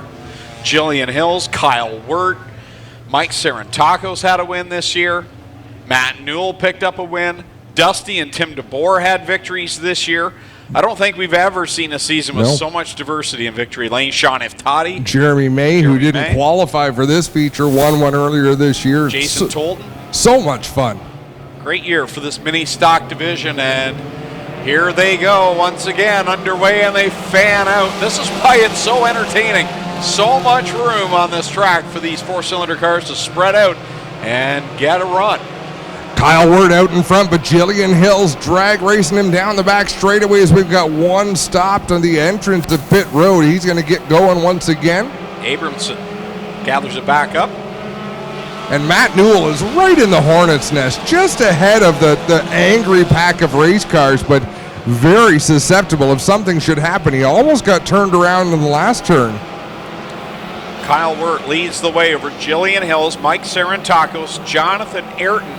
He would be the first car in line right now that doesn't have a win yet this year. In fact, he doesn't have a win yet in the mini stock division, so he's hungry for one. So is that guy right behind him. Picked up this car last week, the former Nick Massey 222. That's the 16th of Fabio Oliveri up there in 5th. I really thought Jonathan Ayrton was going to win one this year, too. And I'm sure he did as well. He's driven well. Just different circumstances has kept him from victory lane as we are halfway through this feature event. Still in the thick of it in this one, and we are still 7 laps from the finish. Kyle Wirt stretching his lead over Jillian Hills. She's got a comfortable advantage over 3rd place. Mike Sarantakos, who's fighting off Jonathan Ayrton on the inside. Then it's Fabio Oliveri running 5th. 6th is the point leader, Matt Newell. And then from there on back, it's your guess. It's Dusty DeVore leading a big clump of cars. The 91 of Oliver LaRocque just got together hard with Cole Hardy, bouncing off each other on the straightaway, and again, that's right in the middle of the pack. Hypothetical situations, but if this is how they finish, Matt Newell wins by 1 point. How about that? That's how crucial these positions are right now with 5 laps left to go. And Matt Newell may not know it because they don't have rear view mirrors in these cars, but he's in a pretty good position right now. He can see everything that's happening in front of him. He's got a cushion of about 2-3 car lengths behind him, which, as we know, that can disappear in a heartbeat. He really needs to stay where he is, and Dusty DeVore is going to get a run on him. There's a lot on the line here. You get an epic race where fire suit for winning the championship. You get the championship check. Plus, you get a really nice custom championship ring at the end of the year. So they are hungry for this title. And as we talked about, it is a hard-earned title. This is a tough division to succeed in, and laps are winding down. It'll be 2 to go for Kyle Wirt this time of the stripe, and Newell again has built himself a bit of a cushion, but Jillian Hill's doing what she has to do. Yeah, she's run a solid race right now. Matt Newell tucked in behind Fabio Oliveri, and what he wants to see is what's going on right now. Kevin Thorne, Cole Hardy, and Dusty DeBoer duking it out with 2 laps to go and staying well behind him. I think Kevin Thorne cut his right front tire. He did. Yep. Flat right front for Kevin Thorne. I think he's going to peel off to the pits.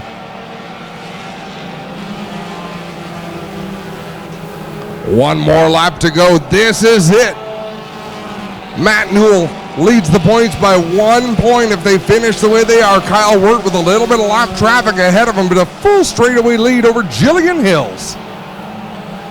Checkers coming out. He'll pick up another win. Kyle Wirt will drive to victory lane in the number 19. Jillian Hills will come home second, but it won't be enough as Jonathan Ayrton comes home third, Sarantakos fourth, Olivieri fifth, and a 6th place finish for Matt Newell will unofficially wrap up the title by 1 point.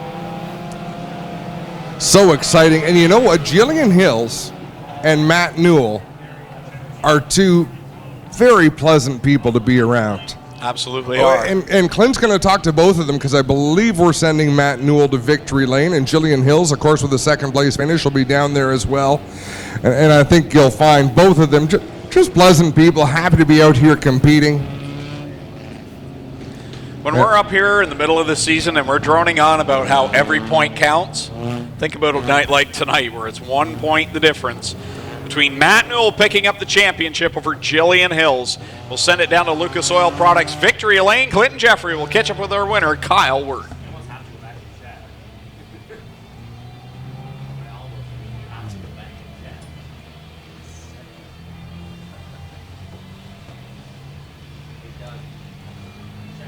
Well, here he comes, ladies and gentlemen. How about a big burger burn? Our Schwegen Speedway welcome for your winner, multi-time this year. Kyle Wirt gets it done.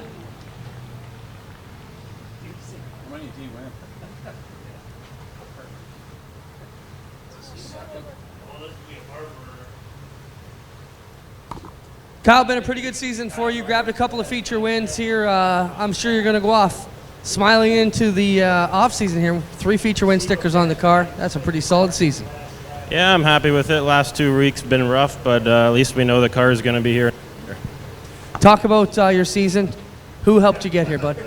Eccles Auto Service, Brassy Pub, Gale's Auto Aftermarket, and all the friends that helped me and the girlfriend that's still with me. Gonna have a good time tonight? Yeah, it's going to be a good party. Ask Kyle if there's a girlfriend that's not still with him that he'd like to thank. Adam wants to know if there's a girlfriend who's not still with you that you'd like to thank. He's just being silly. That's all right. How about it for Kyle Wirt, ladies and gentlemen? Get over here and talk to Jillian Hills. She ran away from me. Jillian's already got her epic race where from being the Bomber champion a couple seasons ago. Well, Jillian, they're saying the math might have not worked out for you. You had a chance this year. You were in the battle. Second tonight, not too shabby, but maybe just a couple of points shy of Matt Newell. I did my best. Coming out for practice was night and day difference for this car. Unfortunately, Kyle did too, so couldn't get him beat, but it was a good run all year. Solid drive for you, Jillian. Congratulations. How about it for one of the best ladies in the mini stocks, Jillian Hills, getting it done here tonight. We'll get over here and talk to Jonathan Ayrton. Jonathan, this is got to almost feel like a feature win for you. You've struggled a lot this year, but this car has been fast. Yeah, it's been a struggle all year. You know, the last couple of weeks we've had some good runs in this car. Flamborough, we've had some good runs too in the Fireball 5, and I just couldn't be happier with the way this year's turned out now. Good deal. Hay will finishes here on the podium. How about it for our top 3 tonight? Kyle Wirt, Jillian Hills, and Jonathan Ayrton. And we'll get over and have a word with our unofficial but kind of official champion, Matt Newell, ladies and gentlemen. Let's hear from Matt Newell. Matt, what a year you had. Up and down. You and your dad had all kinds of bad luck. This car got destroyed a couple times. You lost a wheel last week. Talk about your season and what it means to you to be here as the HRW Automotive Champion for 2018. Yeah, it's been a lot of hard work, consistently just working at every day after work, putting in the time, sacrificing family time. I'm sorry, family. But yeah, no, it's been a great season, my best season for sure.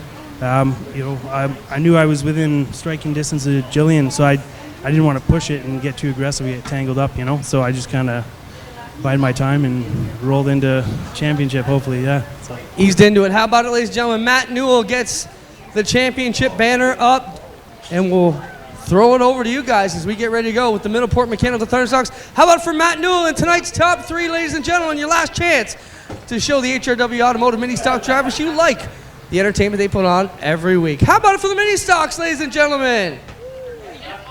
That'll do it from here in Lucas Oil Victory Lane. We'll be right back with the Middleport Mechanical feature coming up.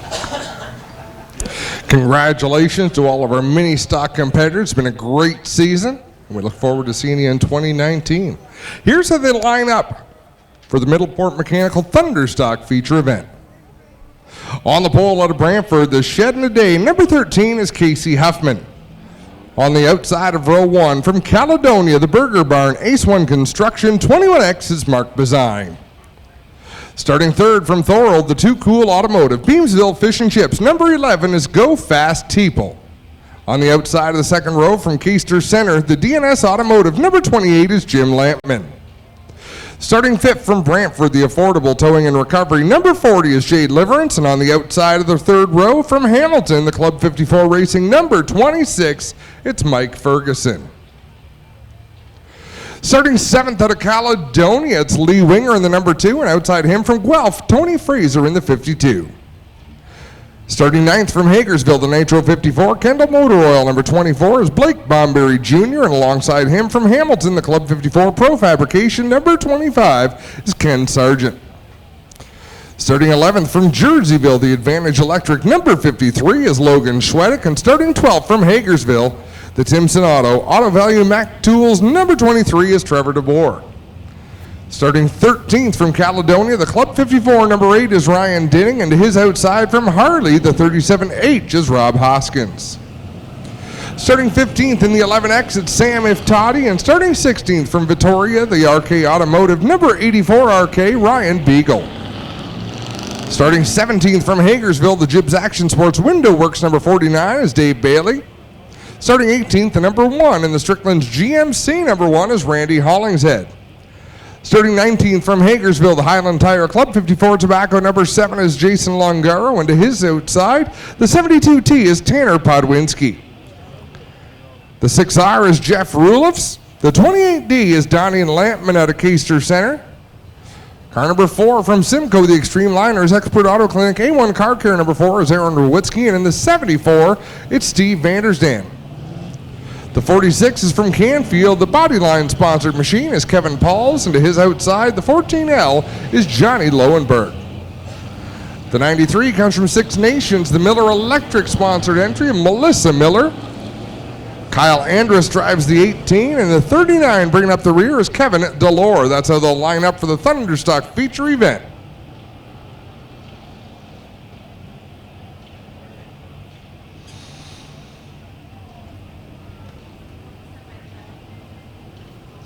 Casey Huffman electing to take his pole starting spot in that yellow number 13. He's going to lead them to the green flag. We're underway.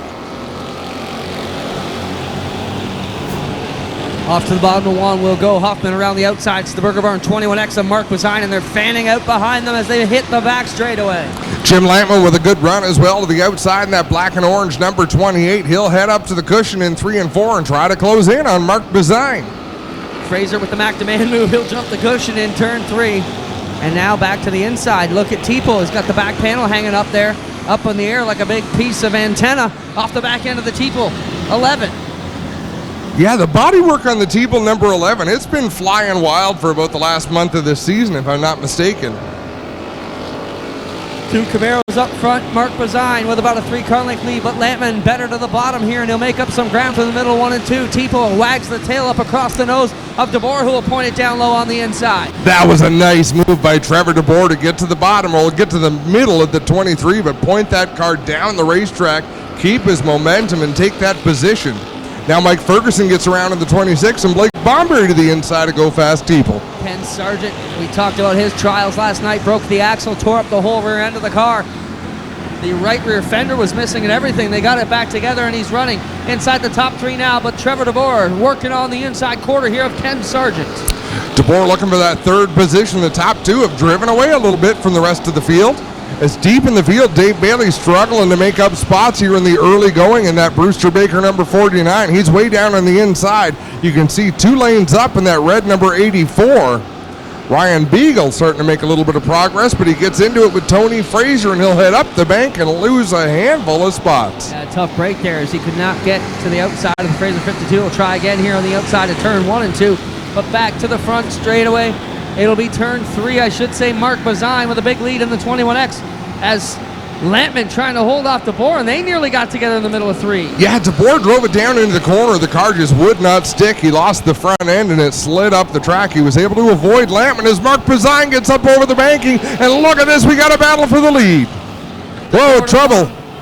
Trouble in 2. Jay Liverance got around. Jason Longaro got into him as they crashed together in turn 2, and that's a break for Mark Bazine because I believe he was about to lose the lead. The whole front end assembly here off of the Liverance 40. And what I mean by that, it's all the bumper supports and everything just destroyed, and we've got a full rad leaking here out in front now. So that will be a problem here for the 40 of Jay Liverance. We'll try and drive them out of it here.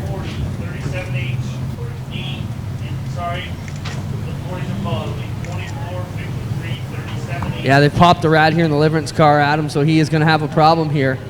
Flat right front on the Longaro 7 car as well. Flat right front on the Longaro 7, and some body damage missing on his car as well.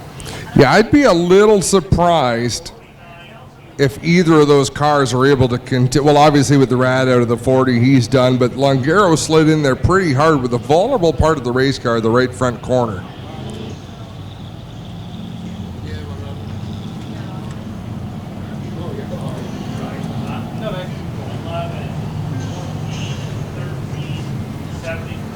So it's a Camaro show tonight.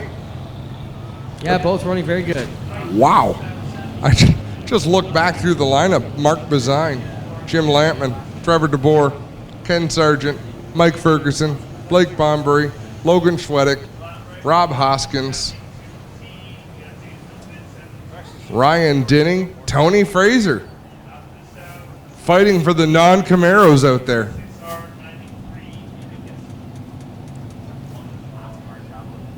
Well, I just sent him some pictures from trackside here, so hopefully we'll get them on the stream for you guys, and you'll see the extent of the damage here to the front end of the Liverance 40 car.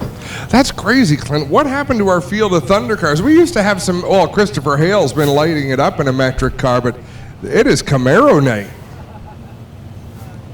Yeah, a lot of them in here in the house tonight, but Hale has shown that the metrics can get it done. Now they're calling for the flatbed here on the Longaro 7. He will not be able to continue, so we'll have to tow them both on out of here.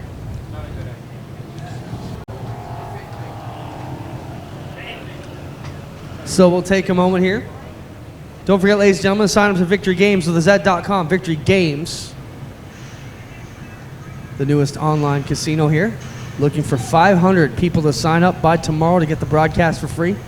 And we got a note from Victory Games tonight, Clint, to thank us for the registrations. We're well on our way to 200 registrations. We've got to get to 500 before tomorrow. I know the fans, even if you're here this weekend, you want to go there and sign up, because having the live stream on your smartphone to see replays like we get to see, we've got your still photos coming up from the accident scene there. It's just a different way to watch races, Clint. Nobody else is doing it this way, and we're pretty proud of the product we put out there. Whether you're watching at home or whether you're sitting in your stands, able to look down at your smartphone and follow with the action and see the replays, and the future is bright here at Ohsweken Speedway. Go ahead, Robert, run those pics if you got them there. Liverance able to pull away. And we got a bit of a puddle here on the inside, but we'll get it cleaned up. And we've got a question about where is Christopher Hale. I've got pictures on my Facebook that show him and his new fiance in the mountains. I believe Chris told me last week he was done here at Ohsweken, was heading away. And last week when he won the feature would be his last night at Ohsweken for the season. So all the best to Chris, and he failed to tell us he was going to get engaged. I think that's the sort of thing you usually tell people after. Well, he could have told me. I wouldn't tell you. You've got a mic. You don't tell secrets to someone with a microphone. Come on, it's 3 little words off the record. So Liverance, without a rat in the car, at least all the contents of the rat are dumped here on the straightaway, or turn 2, so we'll push him back into the infield. Jay's already got the helmet off, and we should be ready to go. We'll pull them all to the bottom. Of course, Jay Liverance won the crate engine last year. Jim Lampman won it this year. Such great giveaways, such great sponsors, great partners. Burger Barn here tonight in full force. Many thanks to Jason and the team from Burger Barn. We have very active partners, Clint. That we do into the Burger Barn 21X and Mark Bazine told to pick high or low. He has picked high for the restart.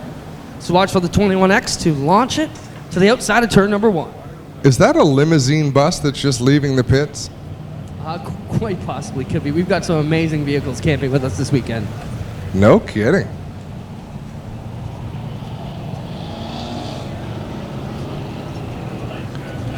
Sean Gibbs sending me messages throughout the night. He's here. Saw him somewhere. Taking little digs at me. He's still mad that I told the world he wears tighty whities. There's worse things. Like wearing socks for underwear? Isn't that what you guys Listen. That brand name you guys are all? Sacks. It's sacks, not socks. I don't wear them. Here we go. Green is out. And the 21X of Mark Bazine will ease it up to the top side here. Turn 1. Lampman, DeBoer, and Sargent all coming back at him on the bottom. Almost 4 wide down the back straightaway. DeBoer with a great run up the inside of the racetrack. He'll dive it deep into turn 3. He will clear 3rd and 4th and challenge Bazine at the stripe. It was Bazine by 2/100ths of a second. DeBoer with a better line through 1 and 2, and it's flat out drive away from the top 4 behind him as he grabs the lead and drives away in the 23 car. Blake Bomberry got squeezed up into the concrete on the outside. He had to bite the brakes going into 3. He'll try to get that momentum back coming off of turn 4. And there's Dave Bailey poking his nose in near the top 10. Mike Ferguson looking good on the inside of his teammate Ken Sargent, and he will overhaul him and take 1. Here comes Hoskins into the battle. Logan Schwedek, Dave Bailey, and problems there for Bazine as he jumps up the berm in turn 3. Rob Hoskins in that white 37. There's another driver who has had his share of problems this season. Just bad luck. Wrong place at the wrong time. Be great to see him have a good run here tonight. Bazine still finessing it up on the outside, trying to maintain the runner-up position. And it's Trevor DeBoer all the way back in Hagersville by himself. He's going home with it already. He's driven away to almost a full straightaway lead, at least a half and a bit over Mark Bazine. Yeah, DeBoer's holding the pretty wheel right now. He's got a great handling race car. Oh, Mark Bazine up the track. And he has to just about stop. The concrete wall helped him come to a complete stop up there in turn 2. He'll wait for the field to go by and then take off. And that's a case where I don't think he was waiting for a yellow plan. I think he was waiting for a kind of a safe point to take off again. I could be wrong. No, I agree with that call. I think he was just realized he was in the wall, did not want to turn it back down. It's much easier to avoid a static target than it is a slow car rolling along. I mean, heck, we saw Matt Hill in a horrible wreck here a few weeks ago in a crate sprint for a crippled car that was rolling towards the line. Go Fast People headed off into the pits. So Mark Bazine, if you're here normally, Adam, you know that would be a penalty to stop and wait for the yellow as soon as it comes out, but they have determined that Mark was just, as you mentioned, waiting for the field to go by, did not want to pull out left in front of the pack. So if they can get it fixed, he will be able to return to the back end of the feature. It's our final Middleport Mechanical Thunderstock feature of the year. Want to thank everybody down at Middleport Mechanical. If you go down Chiefswood to 54, hang a right. They're in the first plaza down there, right across from Big Moose. Go down and check them out. Oh, wow. And who's on Facebook Live? Burger Barn Racing is on Facebook Live showing the team working in the pits. I'm looking on my computer. Greg Boydell, our turn 2 cameraman, got great footage of the car sliding up into the wall.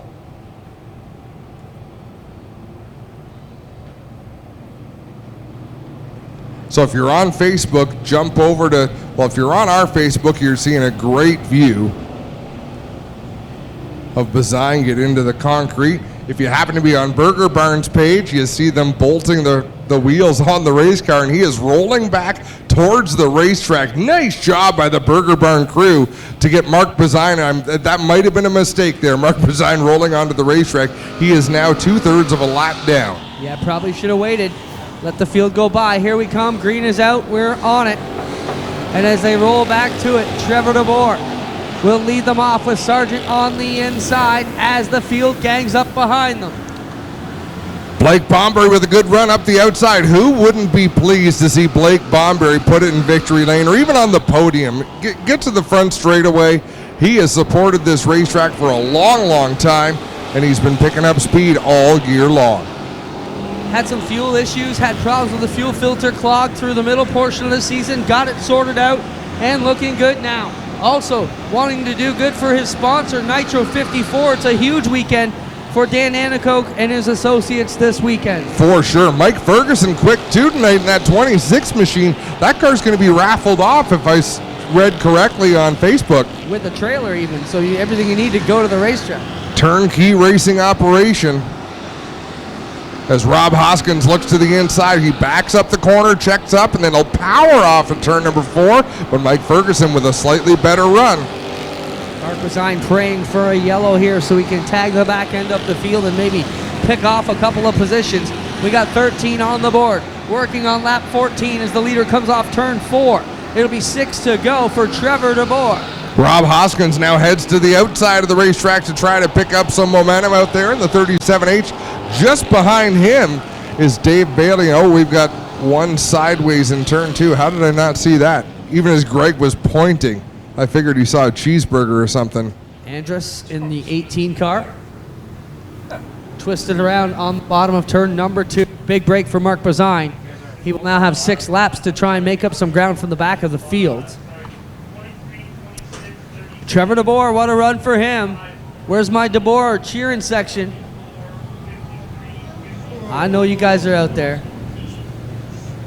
Some of the most dedicated junior fans we got, the DeBoers. Great to have them here. I know they enjoy all the junior fan club activities put out there by Julia and Susie every week. Great job with our junior fan club this year. Hopefully all you guys had a great time. I think we had some great activities and we'll continue to improve that for the youngsters here.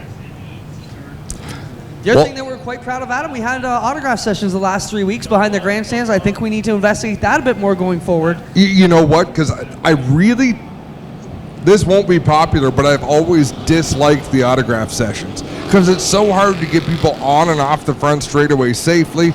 Doing it before the races like that, giving fans really a chance to talk to the drivers and see these race cars up close when they're not burning hot out there on the racetrack. I just think that's super cool.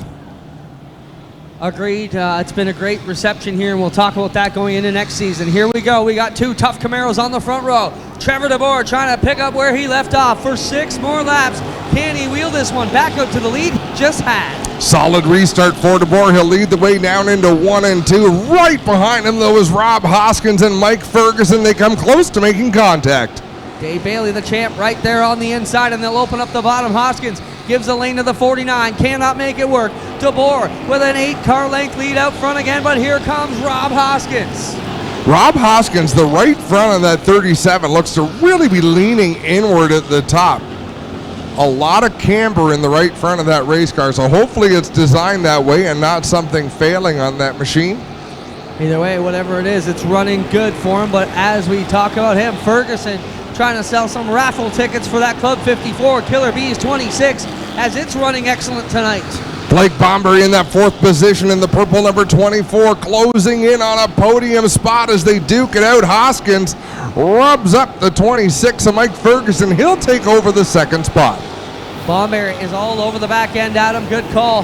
And he's still got speed left in that Nitro 54 Camaro. Blake Bomberry Jr., one of the nicest street stocks you're going to see anywhere down the back street, but Bailey on the inside quarter of him now. Trevor DeBoer leads by a couple of car lengths over Rob Hoskins with 2 laps to go. Can Hoskins close the gap? It's 3 car lengths between himself and the lead. Hoskins trying to muscle it down, but does not get smooth out of 2, and Trevor DeBoer will drive away a little bit more in the 23 car. White flag ready to come out for Trevor DeBoer. Hoskins driving that car as hard as he can go, and here goes Bomberry for 3rd. Blake Bomberry up around the outside of Ferguson, trying to hold that line. It'll be a drag race out of 2. DeBoer, his race to give up. Hoskins all alone in second. Who will finish third? That's the battle to watch as Trevor DeBoer cruising his way through 3 and 4. He's going to take this win. Hoskins second. Contact between Ferguson and Bomberry. Ferguson wanted it a little bit more. Checkers are out. Let's see if Bomberry pulls up to say thank you to Ferguson in the 26. Well, I don't think that was intentional, Adam. Just hard racing out there. I don't think Ferguson even knew he was there. Oh, I think he knew.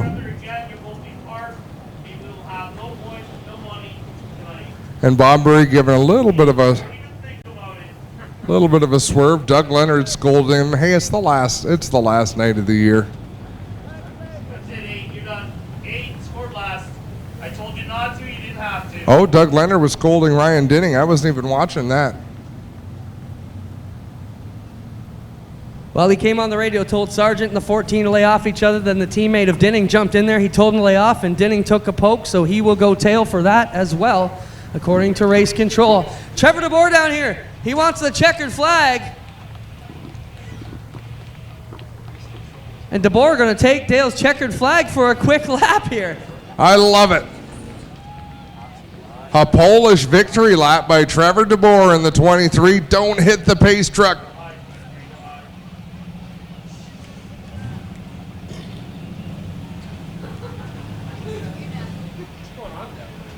Something just exploded back there.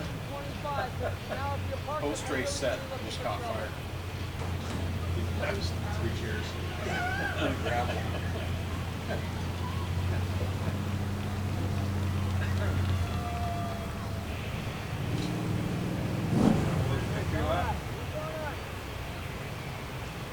That's insensitive.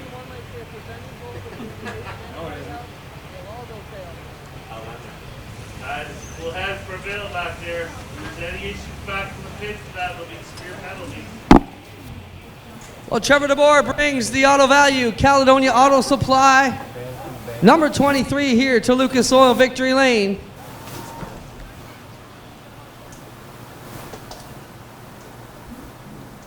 Here he comes, how the big, Lucas Oil Burger Barn. Welcome for your winner tonight, Trevor DeBoer.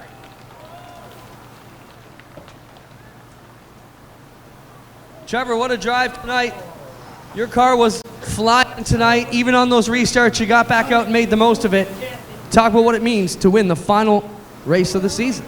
Well, that was awesome. I got to thank my wife for letting me come out last night and do some practice on her birthday. That was a little special. And thanks to Jacaries for lending me a couple tires for tonight. I think they made a difference. And all the fans for coming out and for Glenn for having this great facility. The track crew, the track was awesome. Thanks, everybody. There you have it. How about it for Trevor DeBoer, ladies and gentlemen? He gets it done. We'll get over here and talk to Rob Hoskins as well. Rob, solid run for you tonight, man. You were in it. You got a bit of body damage, but that's a good night at the races. You're smiling, though, man. That's good. Well, I never get to the cement. This is awesome. Great way to finish your year. Looked like you had some fun. You've had some troubles, too, but always smiling, man. Yeah, I try to keep happy, and this is great. Second to Trevor is wonderful. He's a great guy to race against, and I'd love to see Mike here, so it's wonderful. There you go. Rob Hoskins gets it done. He'll grab second. We'll get over here and talk to Mike Ferguson. Mike, solid run for you. First off, what's the deal? Is this car raffled or what? I had a huge house fire in November. I've been struggling just coming out on a regular basis. I got a 5-month-old daughter I just had. Right now, racing's just not in my schedule on that side of it. I can't make it happen. But, I mean, Jen and Coop from Club 54, Tobacco, the racing deal they put together, they're unbelievable people. My teammates, Kenny Sargent, those guys are just unbelievable. So the track's been getting better and better.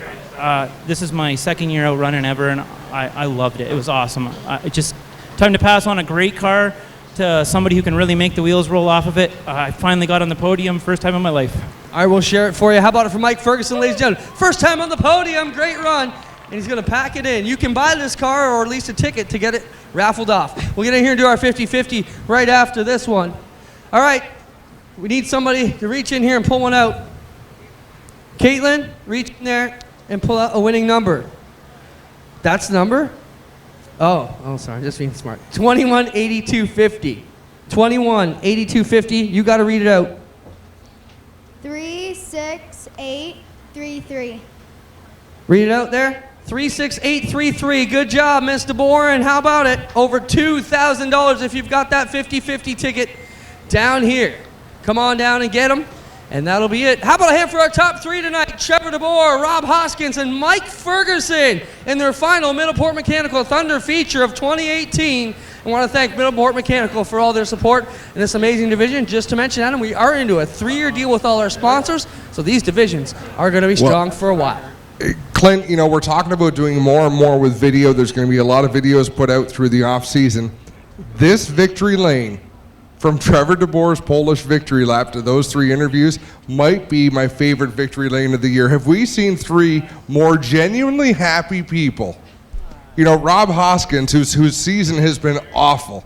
Like, every bad thing that can happen to a race car driver has happened to Rob Hoskins, and he's still smiling, and he's thankful for the other people in victory lane. Mike Ferguson, that was a great interview. I mean, that's what it's all about.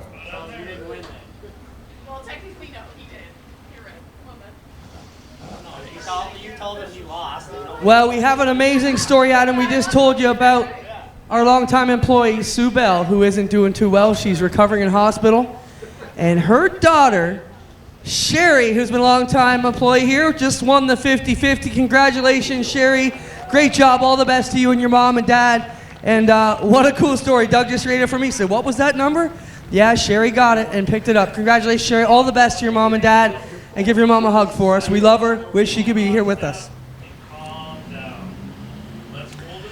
Twin 15's ready to go for the 360 sprint cars, where the winners will lock themselves into tomorrow night's show and guarantee they'll start no worse than 9th and 10th tomorrow night. And what we're going to do here tonight, since we've got Clinton and Adam, the original dynamic duo, we're going to let them announce twin race number 1. And then the adopted orphans, Greg and Tommy, are going to do twin race number 2 like we did for so many years together. So we get all 4 of us in here on the action. First twin 15 lineup looks like this, going from the pole out of Sunbury, Pennsylvania, in the Foundation's 55. Number 55, it's Mark Smith. Rolling off second out of Harding, Pennsylvania, in the Mechanical Service Company 79, it's Jordan Thomas. Starting in third out of Port Colborne, the Gilletta Flooring Services 22, Sean Slider. And starting in fourth out of Wantage, New Jersey, in the Dave Franick Auto Sales 28F, it's Davey Franick. Starting in fifth out of Portland, Michigan, the Sweet Manufacturing 85, Double D, Dustin Daggett. And alongside him, starting in sixth out of Bradford, Pennsylvania, in the Bundle of Warmth, number 82, the Juice, Jared Zimbardi. Starting in seventh out of Keister Center, the Kingpin Farms, number 91, it's Ryan Turner. And rolling off eighth out of Kokomo, Indiana, the Chalk Sticks, number 67X, it's the law firm Parker Price Miller. Starting ninth out of Clay, New York, the Longley Jones Companies, number 98, it's Joe Trenka. And starting in 10th out of Sparrow Bush, New York, in the Profab number 56, it's Billy Van Inwigen. Starting 11th out of Mississauga in the Ackland Insurance 17X, it's Mac DeMann. And starting 12th out of Fremont, Ohio, the Ronnie French Commercial Washer and Dryer 28G, it's Phil Gressman. Starting 13th out of Ontario, New York, the Golden Triangle Fire Protection 10H, that'll be Kelly Hebing. And going from 14th out of Amsterdam, New York, the Miller Excavating and Landscape 88C is Chad Miller. And scheduled to go 15th out of St. Matthew de Belloy, Quebec, and the Four Seasons Foundation 28FM, the Fireball, Steve Poirier. White flag in the air. The Strickland GMC Pace Truck leads the field into corner one. We'll throw it over to Clinton and Adam. Thanks a lot. Reminder, if you're watching at home, still lots of great tickets and camping available. We'd love to have you with us tomorrow night for the 14th annual Canadian Sprint Car Nationals, presented by Aero Express and Nitro 54 Variety. Adam, amazing night here. We're ready to go. 15 laps for a spot in tomorrow's A-main events. Mark Smith on the inside of row number 1. Jordan Thomas on the outside of the number 79. Green flags are in the air. 15 laps the distance. Bit of a ragged start there. They get going. Smith to the inside will grab the lead. Jordan Thomas will blast by him down the back straightaway. Yeah, Smith had no bite coming off of turn number 2. Lost that ground, but Jordan Thomas bobbled in 3. Smith gets the lead back. Mark Smith up to the top side now. Jordan Thomas will continue to try and roll the bottom. Faster on the inside of 2, but quicker on the outside as Smith goes by him on the back straightaway. Great battle for the lead. Look at third, fourth, and fifth closing in. Poirier in the third spot. Zimbardi fourth. Daggett fifth. What a star-studded cast. That's the Frantic 28 back there in third. And Dustin Daggett and Zimbardi all right together. The three of them tight battling for the top 3 spots. Right you are, Clinton. My bad. Frantic working the inside for that third spot, and they're side by side for the lead. Jordan Thomas looking to the inside. Thomas down on the bottom. He's been running so good down there for the past 2 seasons here at Oshweekend. Trying to make a go of it tonight, but the top side seems to be where the momentum is for Mark Smith. The top side is where it's at. Mark Smith rolled to a top 3 finish at the start of the night. That car equally as impressive on a slick track. Thomas got the better on the exit, but back to the stripe. It'll be the 5-5 of Mark Smith. Running for the video team out of Quebec. Down the back straightaway, though. Thomas not able to make any ground on the leader this time. Oh, trouble down there as the 88 got together. And Heaving just got by. That'll bring out the yellow. That's the 88 there, Adam. Who's driving that one? 88 is Chad Miller, Clint. Yes, Chad Miller lost the handle in turn number 2 as the track starts to get what we call the high shine. You can see these Hoosier tires kind of polish this clay to a high shine. Mac Demand will take the 17 car back to the pits. Well, and Clint, this is the type of racetrack that I was hoping for this weekend. I don't know what you were after. I don't know what your goals were. But when we have seen it widen out, slicking off, we have seen some phenomenal racing. And this is the type of racetrack, you know, as things get dicey, when we've seen the track heavy as it has been some weeks and rough like it was early in the year, when cars get together, they just take off in the air. On a nice slick track like this, you've got an opportunity. Now, I'm not saying we want to see sprint cars bouncing off each other, but you slide a little bit more on a track surface like this. Good point, Adam, and this is exactly what we expected for Nationals weekend. It'll be even slicker tomorrow as we go through time trials in the afternoon. Want to send a shout out to the track crew. Dave Walters spearheading that with Darren, Dwayne, Dan Westbrook, Glenn. Everybody doing a great job to give us a perfect track here tonight. Oh, and we've got some hard feelings going on down there in turn number 1. Who did he take a poke at? I wasn't paying attention. The other 28, the third 28 in the field. Gressman. Phil Gressman. Yeah, that's one thing about Nationals. We got Frantic, Poirier, and Gressman all in 28s out here.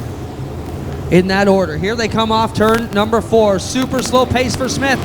Tag them off out the front straightaway. Zimbardi with a full-on wheel stand right up in front. That allowed Dustin Daggett to work to the inside. Dustin Daggett, who charged the corner coming down to the green flag into turn number 1, but wasn't able to keep that track position. He's back in 4th place again, but look at the top 2. Nose to tail down in the corner. Smith out ahead of Thomas. Yeah, Smith down on the bottom now to try and test out Jordan Thomas's preferred line. He likes it. He'll stay on the bottom. Thomas will now go to the outside, but not close enough to see if it's going to pay off here on Smith.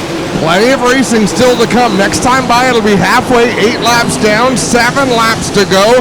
So Jordan Thomas has time to search around a little bit, see if there's a line that can take him to the front. And you mentioned earlier in the qualifying that he's running a unorthodox than we see here normally. So Thomas trying to find a quick way around. That's not the usual way. He goes into the high side at 3 and 4. Not all the way to the top of the racetrack where Dylan Westbrook likes to run, but fairly high on the track. He'll run the bottom of 1 and 2. So right now he's shadowing what Mark Smith is doing down in 1 and 2, 3 and 4. He's sticking to the outside while Smith runs right around the bottom. Yeah, I was going to say the top is wore off, but it maybe not, as Thomas has got a fresh life up there. Looking good coming back here at the leader. Laps are winding down, and quite often you'll hear race car drivers say, particularly sprint car racers, the leader is at a disadvantage because when you're second place, you can run everywhere looking for the fast line.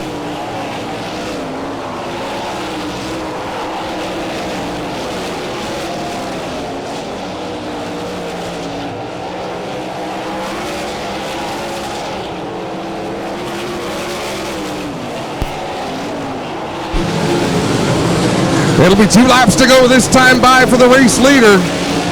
13 down, 2 laps remain. Smith here down the front straightaway with a major lead on Jordan Thomas. They'll come up on the back end of Chad Miller, but it's not going to be an issue as they will see the white flag, this time off of turn number 4. One more time around, Mark Smith will have to make a decision which way he wants to go. Remember, he doesn't know how close Jordan Thomas is behind him. Now Miller right down in the leader's preferred line, but shouldn't be a problem for Smith. He'll work it up on the outside and come around to Chad Miller. 88 or not, either way, it's not going to...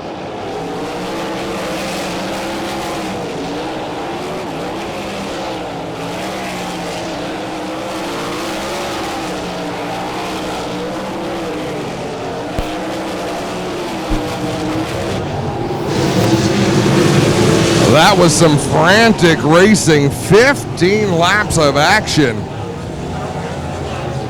Wow.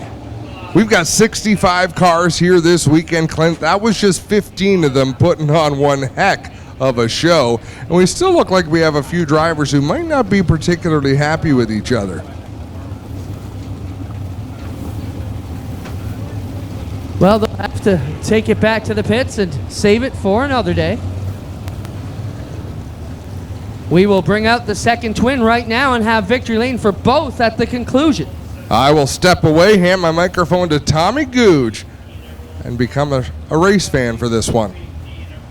We need to get you over the pits, Adam. So Mark Smith guarantees a starting spot in tomorrow night's show, no worse than 9th or 10th. And here comes the second Twin 15 out on the speedway. Starting on the pole out of Rockwall, Texas, in the original Traders Energy, 15 agent Sam Haferteet Jr. Rolling off in position number 2 out of St. Matthew de Beloeil, Quebec, in the Four Seasons Foundation, 28, it's Jordan Poirier. Rolling off third out of Ontario, New York, in the Wilkins RV 45, it's Cobra Chuck Hebing.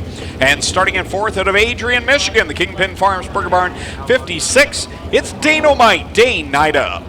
Starting in fifth out of Romulus, New York, the Williams Insurance 22P, that is Jonathan Preston. And going from sixth, the track champion here at Oshwegan Speedway out of Scotland, Ontario, the Bradshaw Fuels 47X D-Dubs, Dylan Westbrook. Starting in seventh out of St. Catharines, the Overland RNC, car number 80, the Real Deal, Chris Steele. And to his outside, starting eighth out of Middletown, New York, the Grand Rental Station 30 is Scott Goodridge. Starting in ninth out of Six Nation, the Town Line Variety 77X, the Six Nation sensation, Alex Hill. And starting in 10th out of Cloverdale, Ohio, in the M&W Construction 17, it's Jared Horseman. Starting 11th out of Port Colborne in the Lakeshore Catholic High School 5D, Jacob Dykstra. And going off 12th out of Scotland, Ontario, the Ackland Insurance 87X, it's Sean Evans. Starting 13th out of Gaister Center, the Town Line Variety 97 is Corey Turner. And going off 14th out of Wapakoneta, Ohio, in the Ferris Commercial Mowers, car number 23, it's Devin Doby. And in 15th out of Port Byron, New York, the Highside Raceway number 2 is Dave Axton. Kyle McKenzie set to show the field the white flag. And Tommy, one more important spot up for grabs here tonight for tomorrow night's A-Main. Welcome back to the booth. Thanks, Greg. Nice to be here. And boy, if you're the rest of the field and you see Sam Haferteet starting on the pole, going for a guaranteed starting spot, that's got to give you a little bit of a pause. But I'm sure they will go hard after this one. Chuck Hebing showed he was strong earlier tonight with that feature win in the Patriot Sprint Tour makeup race. And of course, we've got a few other heavy hitters in this one as well. Dylan Westbrook starting in the 6th spot, and he's been pretty much unbeatable here at Oshwegan for most of the last 3 years. 10th place starter Jared Horseman. He's won this race before. We'll see what he can do from back there on the outside of row number 5. Kyle McKenzie, double greens in hand. We are ready to go with a second Twin 15. So we saw Steve Poirier go from dead last to almost the top 5 in Twin feature number 1, but Jordan Poirier falling back. Now up front it's Hebing and Haferteet going at it, but a spin in turn 2 negates that one. I believe it's Jonathan Preston has spun the car around, or is it? I think you're right on that one.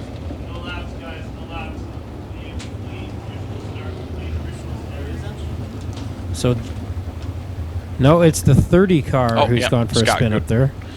Scott Goodrich around in corner number 2.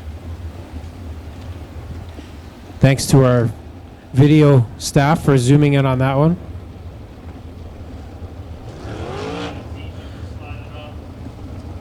looks like we'll go to a complete restart on this one with Haferteep and Jordan Poirier lining up back up on the front row. White flag being displayed. There's always a few drivers who get into these Twin 15 races who are kind of a nice surprise, and I'd say that Scott Goodrich fits in that category. Too bad he went for a spin there on the first lap, but he's sort of a newcomer here to Oshwegan over the last year or so.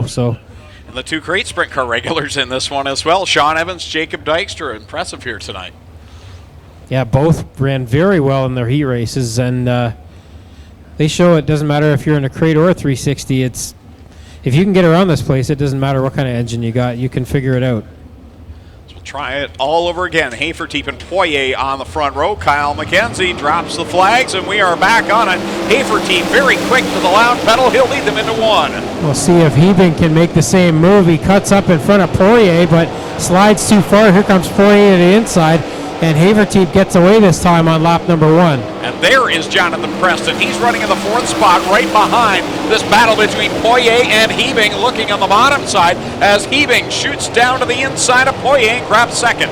Poirier and Hebing are really going at it out there as Hebing cut him off into corner 3 and takes off in pursuit of Haferteep now. And one of the guys winding things up, Dylan Westbrook, the track champion here at the Speedway. 9 wins this year. He's running in the 5th spot. Westbrook up on that top side where he likes to run, but the bottom side might be the preferred groove right now. Haferteep certainly showing it's working for him as he's opened up more of a lead. Hebing trying to chase him down, and Hebing kind of uncharacteristically running the top side right now.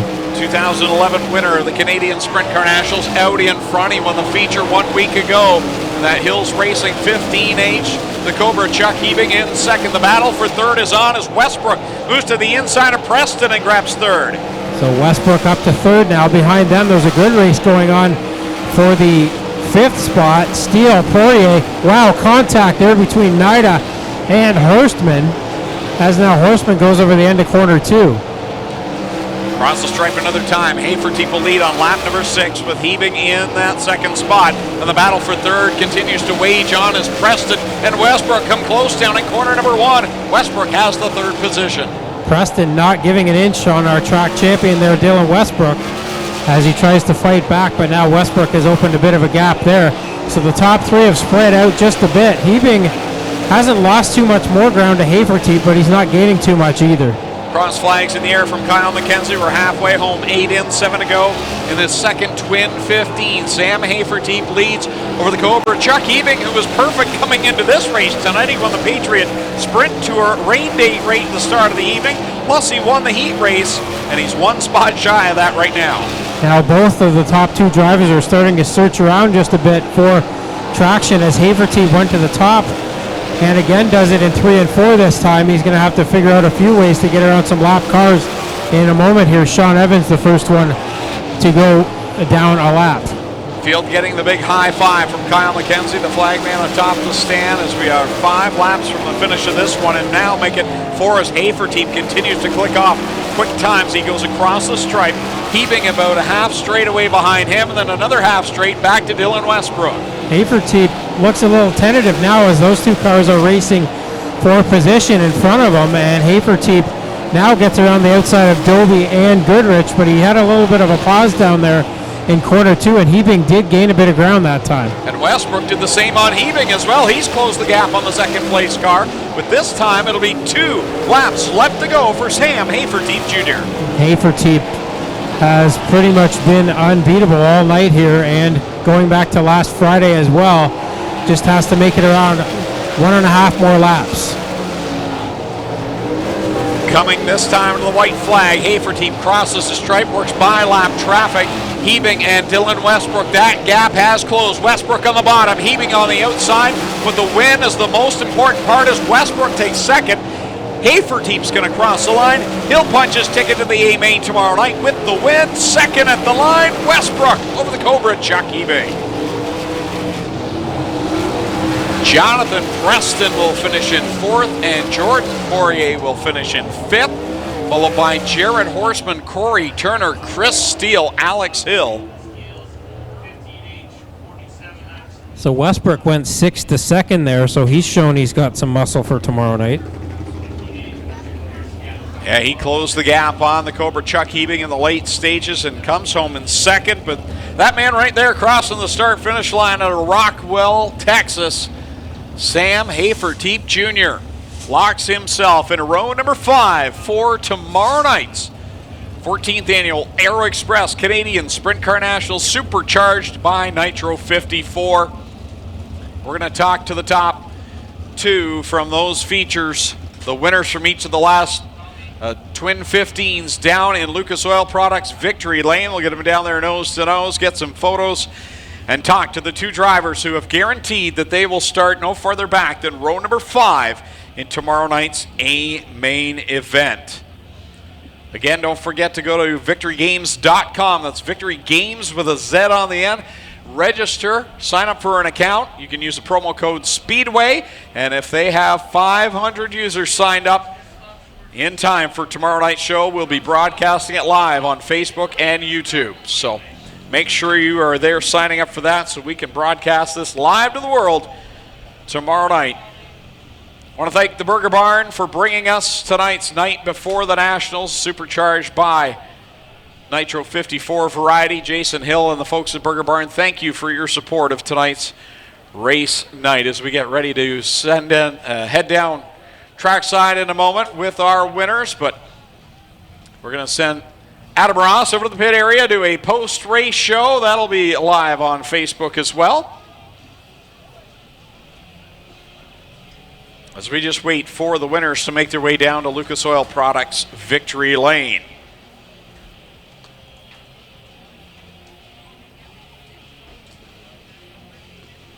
Again, make sure you're back tomorrow night. Plenty of tickets, camping available for tomorrow night's show. Tomorrow, pit gates open at 1 o'clock. Heat and the motors begin at 6 o'clock. Hot laps will start at 6:25. Time trials begin at 6:50 p.m. tomorrow night. Opening ceremonies at 7:30. So make sure you're back tomorrow night here at the Ohsweken Speedway for the 14th annual Aero Express Canadian Sprint Car Nationals, supercharged by Nitro 54 Variety, as Lone Wolf Fireworks lights up the sky. Our official firework provider. They're located over on Highway 54 in Middleport. Check them out online on Facebook. Lone Wolf Fireworks, the official fireworks provider of the Big O's. We get ready to send it down trackside. I believe Tommy Googe is down there, and he is going to talk to our winners. Mark Smith, first to climb out of his car down in Lucas Oil Products Victory Lane. So Mark Smith is out of the car, and he's guaranteed to start in the feature tomorrow night. Not only that, guaranteed to start in the top 10. So I bet you like the sound of that after maybe not so good luck last year. Yeah, we've been snake bit at this place. Just seems like something every year happens to us. Last year we blew up in practice, didn't have any spare engines, and the year before that we broke a shock off on the first lap, and we managed to finish every lap, but that's all we could get out of it. And I think the year before that we blew up in practice too. So yeah, it's been pretty rough for us up here. Hopefully this year will maybe this is a good sign. We were pretty good in that heat race there at the beginning. We weren't so good in that feature. We were just a little off on our engine stuff, but we got that figured out, I think, and hopefully we'll put this thing up here tomorrow night. Well, it's bad news for the rest of the field if you didn't feel like you had a good feature and still won it, but I'm sure you got some folks you want to thank for us. No, we were actually good in that last feature. We were decent. It was that makeup show that we were a little off in, but I just want to thank Mach 1 Chassis. This is our 15th win this year. Just want to thank everybody there, and CSI Shocks, Ryder Racing Engines, Patrick Vigneault at Foundation 55, Pixel Graphics, and Willwood Brakes, and just everybody involved in this deal, and just hopefully we can get this thing up here tomorrow night. That's Mark Smith. He'll put on a show starting in the top 10 tomorrow night, and we will go over here and get a word with Sam Haferteep, all the way from Texas, back here at Ohsweken Speedway. It's 2 Friday nights in a row in Victory Lane, and you're sweating down here. That wasn't as easy as you made it look.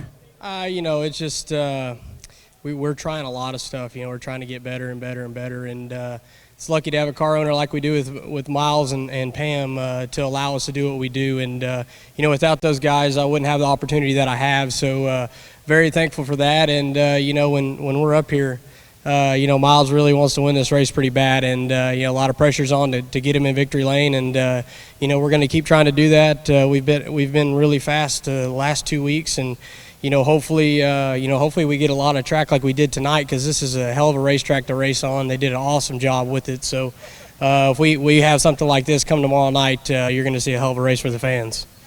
Well, you're going to like the sound of this. You're guaranteed to start the feature tomorrow night. Not only that, you don't have to run a B main no matter what happens. You'll start 10th or better tomorrow night. And so I'm sure you like the sound of that. Also, I'm sure you want to thank some people for us. Yeah, there's a lot of people that make this thing happen.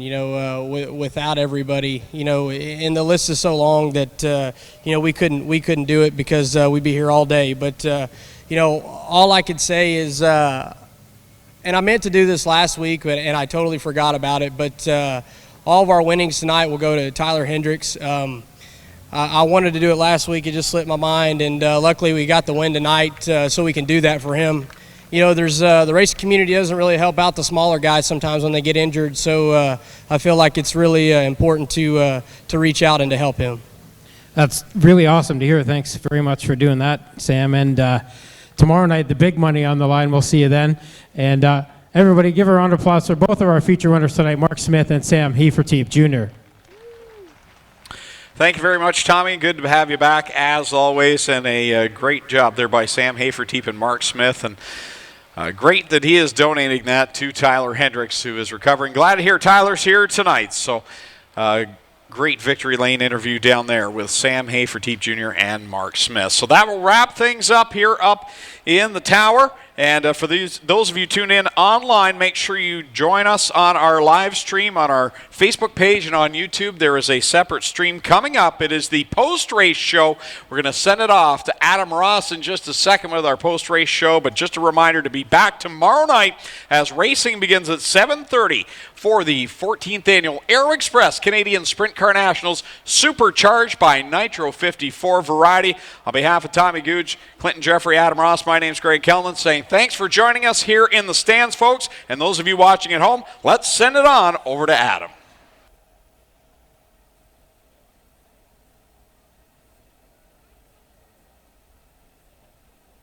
The Nationals presented by Burger Barn.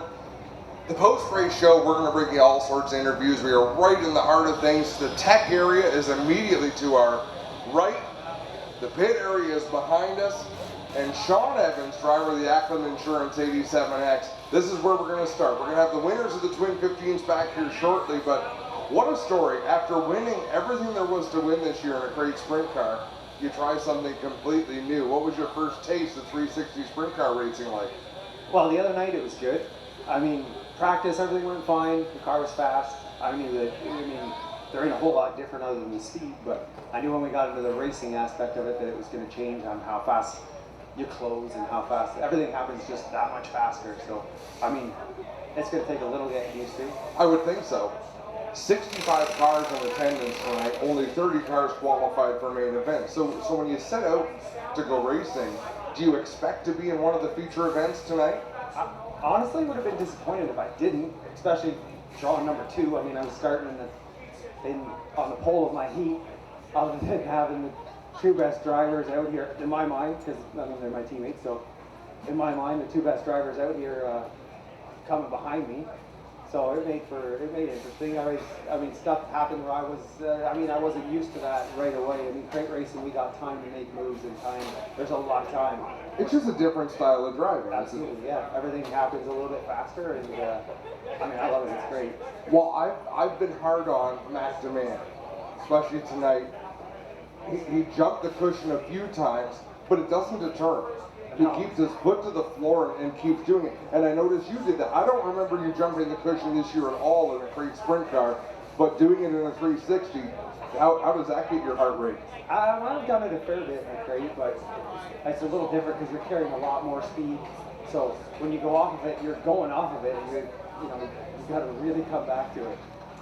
And now you said to me a minute ago you had some mechanical issues that made things even that much more difficult tonight. Talk about what you went through. Yeah, so you're trying to learn how to pedal a 360 car, which is hard enough as it is, and then now you've got to lift the pedal with your foot every time you want to get out of it a little bit. So the throttle wasn't really, like when you lift off the throttle. When I lift, I have to pull it. When I lifted it, didn't lift. I have to pull it up with my foot. So it pulls way too far, which then makes the car push like a dump truck, and it makes it interesting. And to give an illustration, a throttle pedal in most race cars, you've got your foot is on a pedal like you would normally be, but it kind of hooks over the top of your foot as well, just for that reason. Yeah, there's that little bar that goes across, but it's not tight, so there's probably 3/4 of an inch to an inch that you've got to pick up your foot to hit that and bar. hope that it's good. I hope it's there. I hope it's there. So, but when you hit that bar, then it goes up that extra inch. So it just makes it hard to control. Yeah, well, we put you on the hot seat by making you the first guest here tonight, Sean, but it was really cool to see you out there performing like that. Going into tomorrow, what are your goals? I definitely want to make the show. I'm excited about the time trials. I mean, I feel like I always run a pretty decent car in time trials. Heat races, I mean, that's going to be wherever it gets to, but I don't know. I feel pretty good if I make the show. I'd be pretty happy with that. But right on. Well, it's a good place to start. Yeah. Getting the show is a good place to start your goals. I mean, that's the goal, right? I mean, I couldn't be happier that Nathan and Miles thought I could do this and decided they were going to let me try it. So, what does this mean for next season? Oh, I don't know. It just depends. We'll take it one race at a time and see what happens. I mean, crates is inexpensive to a certain degree. So, I mean, for Nathan to run 2 cars would be pretty tough, I would guess. So, I mean, he's got Mac and they're doing awesome. So, as long as I get to race something, honestly, the crate car would probably keep my wife happier. Well, but, yeah. I don't know. Sprint car racing is inherently explosive. It's dynamic. Things can happen, and they happen in spectacular fashion. But yeah, it does. It's something. The quality of the racing in both, though, the crate sprints have been a lot of fun to watch this year. It's awesome, especially the younger guys are coming up and starting to battle, but you get like the guys that have been in there a long time, like Aaron and Holly and Hunsinger, and you're racing around those guys. You kind of know what their tendencies are, and you feel comfortable doing whatever. I mean, that's the difference. Yeah. Now we go to 360. I don't know what anybody's going to do, and everything happens so much faster, so it's a little bit. On the bright side, they're all pretty darn good. They are, yeah. I mean, the ones that qualified for the features, which is kind of the nice thing about tonight, because you make it into the feature, only 15 cars, 30 cars qualified, 15 in each race. But you know the other 14 drivers out there are pretty stout competitors. Yeah, I mean, we have a few good drivers come up, so I was feeling pretty good that I actually made the show. So, I mean, there was lots of drivers that went home. So, for my second time sitting in a 360 seat, I thought that wasn't too bad. Something to be proud of for sure. Sean, thank you for joining us. It's been a lot of fun. See Clinton, Jeffrey, and this is strange. We're under the bright lights, so you really can't see much of anything going on around, but we've got someone else walking up to take part. Is this Jacob? Sean, thanks so much. Good luck tomorrow night. Have all sorts of fun. Thanks, Adam. And we're joined already in street clothes. That's a quick change coming up next with Jacob Dykstra. Young man, it was pretty impressive. Jacob, good to see you. Good to see you too. How much fun was that tonight? It was a blast. First time ever in a heat race in a 360, and I thought I held my own. It felt pretty good. Here's what I don't understand. The heat race starts, and the track was starting, I think, to lose a little bit of grip, or a lot of people missed the setup. Because all of these experienced 360 racers are sliding up the track coming off the turn 2. And here's Jacob Dykstra, which a lot of them had to be saying, who's this black race car? Who was driving this black car that just drove by me like I was standing still? You were getting some serious bite off the turns, and I would gather that only comes from pedaling a little bit, feathering the throttle. Where do you learn these things coming from crate sprints? It comes from a crate. It's there's a lot more technical. You really have to flow the car. There's a lot more, and then with a 360, you can there's a lot more horsepower. The car can hold itself. So I just first ever time in a heat race, so I just wanted to stay around the bottom, not get in anyone's way, and it helped us out because we had a lot of bite coming off, and the car felt really good for the heat race. I noticed in the feature you really didn't try to compete? It looked like you took the green flag and just kind of dropped back, and obviously you pulled off because you're in street clothes already. Why was that? I don't think our team and everything was prepared if anything would have happened in this race. We're really looking forward to tomorrow, and we're really going to come out with a fighting chance, hopefully. Where are we just saving the car? I guess I should ask, where did the engine come from? It's one of our sponsorships. His name is Zach Sumpy. He used to race here. Yeah.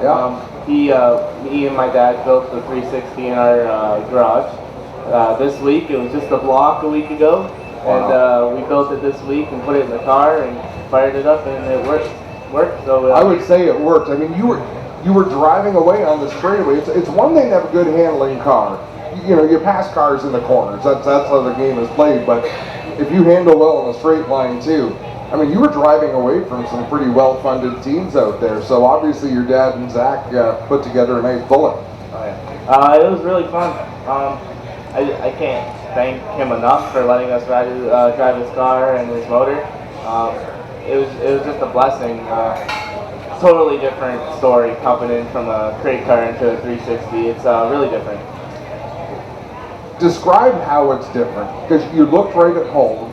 Obviously, you're going faster, but your mindset, what changes? It's not really the mindset. It's just the pickup speed. It's really sets you back in your seat. Just coming off the start, it's just with a crate car, it's slowly to pick up speed. In these cars, it goes right wide open, and you just go. And it's just a blast. It's so much fun. Well, you looked comfortable. You did a great job. I'll ask you the same thing I asked Sean. What's your goal tomorrow night? I'll be really happy if we put up a fight for the feature. I'm hoping we get into the feature, but just to be in the feature, my first ever time in the 360, and we make the nationals. Not that many people can say that. No, for sure. And with the competition that's here, I understand we've got 13, 15 more cars this year than we had last year, so the competition is tough. Good luck tomorrow night. That was a lot of fun to watch tonight, Jacob. Thank you. All right, man. Have a great night. Clinton Jeffrey has been out and about picking up guests for us. He is the general manager of Ashwegan Speedway. He's the announcer at Ashwegan Speedway. He wears so many different hats. So he is off finding people for us to talk to. But what a show tonight. 65 cars attempted to qualify. I'm trying to think. Matt Billings had some problems. He had a pretty hard flip. Jeff Cook had some pretty hard contact. But I think by and large, most of the teams are still here to contend with tomorrow. Great atmosphere here in the pits. You can feel the buzz here in the pits as we await. Come on in, Sam. It's like staring straight into the sun there, so step right up. Sam Haferteep Jr. It is definitely Bud Light time, but I got to say I'm not incredibly impressed that you walked in with one. Well, I didn't know I was going to be here that long. Yes, that's what I was getting at. Sam, nice job. You've been unbelievable in your visits here this year. What do you attribute that to? We just have a really, really strong team. Miles and Pam give us everything we need, and we've got a lot of partners that are involved in this deal. When we have all the cars that we have at the shop that race here week in and week out, it gives us information. So when we get here, we're somewhat prepared, and we've been trying some things and trying to get better. So I felt like tonight was the first night I actually felt good in the car in the feature. So we attribute a lot of testing and a lot of feedback from my teammates. The testing has gone well. It's like I say, you've been at the front pretty much all the time, and you run a schedule that takes you all over North America. How do you pick and choose the races you're going to run? We're pretty locked down with the ASCS National Tour, but sometimes we have some off weekends, and 410 racing's always something that I love to do. So if we can do that sometimes, it's great. But we're here. This race really means a lot to Miles and Pam, and a lot of pressure's on you. I want to win it for them, and I think we've got the race car to do it. It would show. It would seem that you do. Who's your toughest competition this weekend, or is that fair to ask? There's too many guys that are good. You got a guy like Mark that does an awesome job. He won the other feature. Parker obviously coming out of our stable. He's got the same resources that I do, and he's a traveling competitor as well. Dylan's been fast here all year long. So, you know, like I try to gauge myself in that feature, knowing Cobra was starting behind me. He's really good when it gets slick, so I knew that, he would be the guy that would kind of test to see if we had our car good for the slick, and I feel like we had a pretty decent race car. So, with that, I mean, there's so many good guys here. We're just ecstatic to have been as fast as we've been, and hopefully we can build a little more speed in that race car before Saturday. For sure. Let's call Mark over. He's over here as well. We got plenty of microphones. So Sam, we'll just get you to sit back a little bit, and we can, because it's fun talking to one race car driver, but when you get two of them together, yeah, it gets a little bright down here. You might have to switch it on. That'll just be a simple. Hello. There we go. Mark, that's not a bad night for you. You were on the front straightaway twice tonight, once with a win. That's pretty good evening. Yeah, not too bad. That was a new car that we brought out tonight. Tonight's the first time I sat in it. They actually ran it on a pavement track the other week, and it's the first time they've had it on the dirt. So we were a little off the start, so we only got some hot laps there at the beginning, and we were okay in the feature. We just have a couple little motor issues we had to get figured out, and I think we got that figured out, so now we just got to get our car a little better. You guys have raced everywhere, and you've raced pretty competitively. How much is it you racing against the track and racing against an engine you say is not firing quite right, and how much of yours is watching Sam out there in his race sort of lay a whooping on people and trying to compare when you're not on the track at the same time, but kind of compare where you're at? Well, I didn't get to watch Sam at all. I actually asked him there in Winter Circle where they were running at in the second feature, but I'm constantly working on my own stuff to get it better, and I don't really have a lot of time to get up and look at the track once in a while, but we don't have a lot of help, so I gotta dig into a little bit. And we have to ask, how do you guys like Ashwegan Speedway? You're not here every Friday night, but you make some visits. What are your thoughts? I mean, this place, ever since I started coming here, probably 2011, maybe a little before that, we've always had really great success here. We've always been fast here, and the racetrack's so wide, and they get it right here, and it's probably one of the best racing places there is. It's probably one of my favorite tracks to come to. Next to, I think I like East Bay too.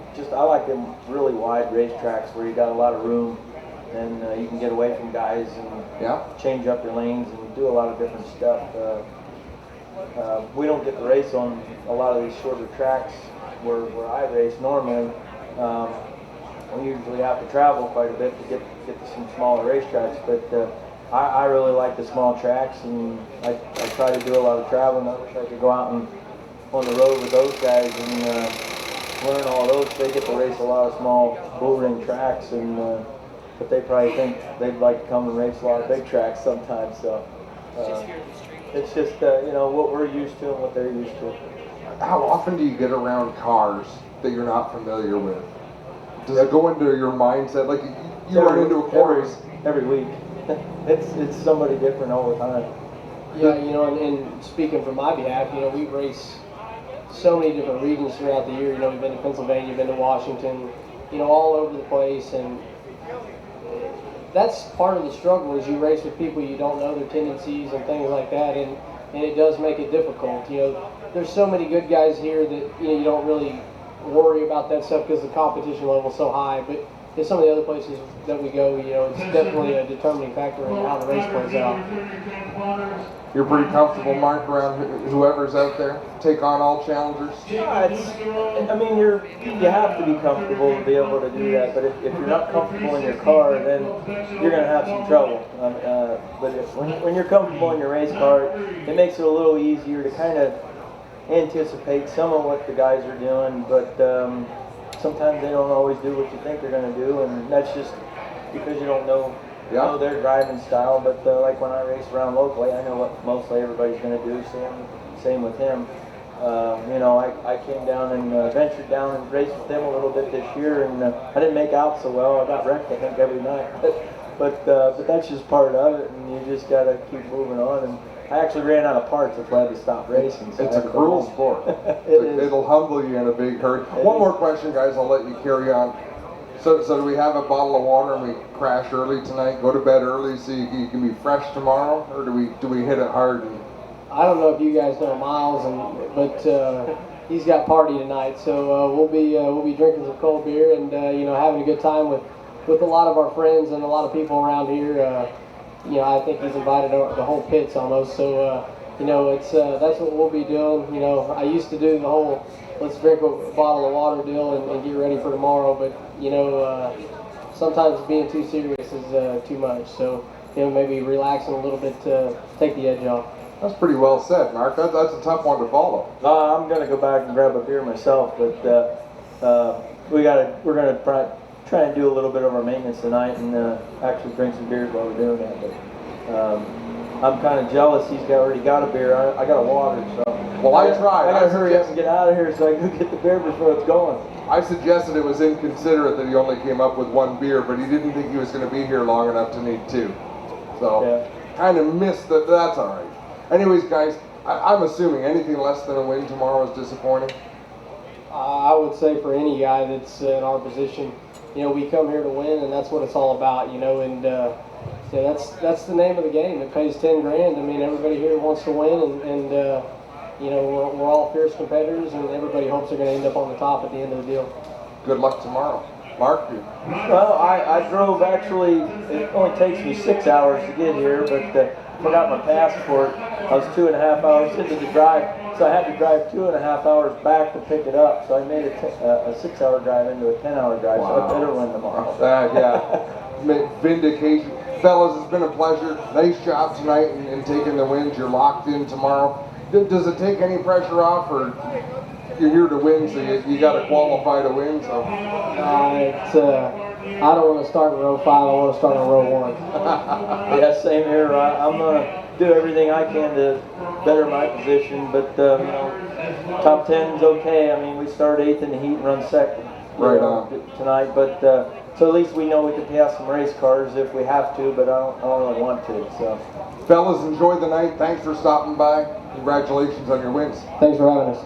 Yep, thank you, and thanks for everybody coming out. Folks, that is going to wrap things up for our post-race show tonight. The Burger Barn, night before the Nationals.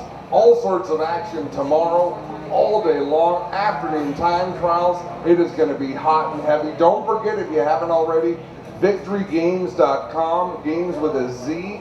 We need 500 registrations on the website to make tomorrow's broadcast free. Last I checked, they were up at around 300, so we still need your help. victorygames.com, register, it's free, support the Speedway, and they're going to be supporting racing as well. And thanks for tuning in tonight.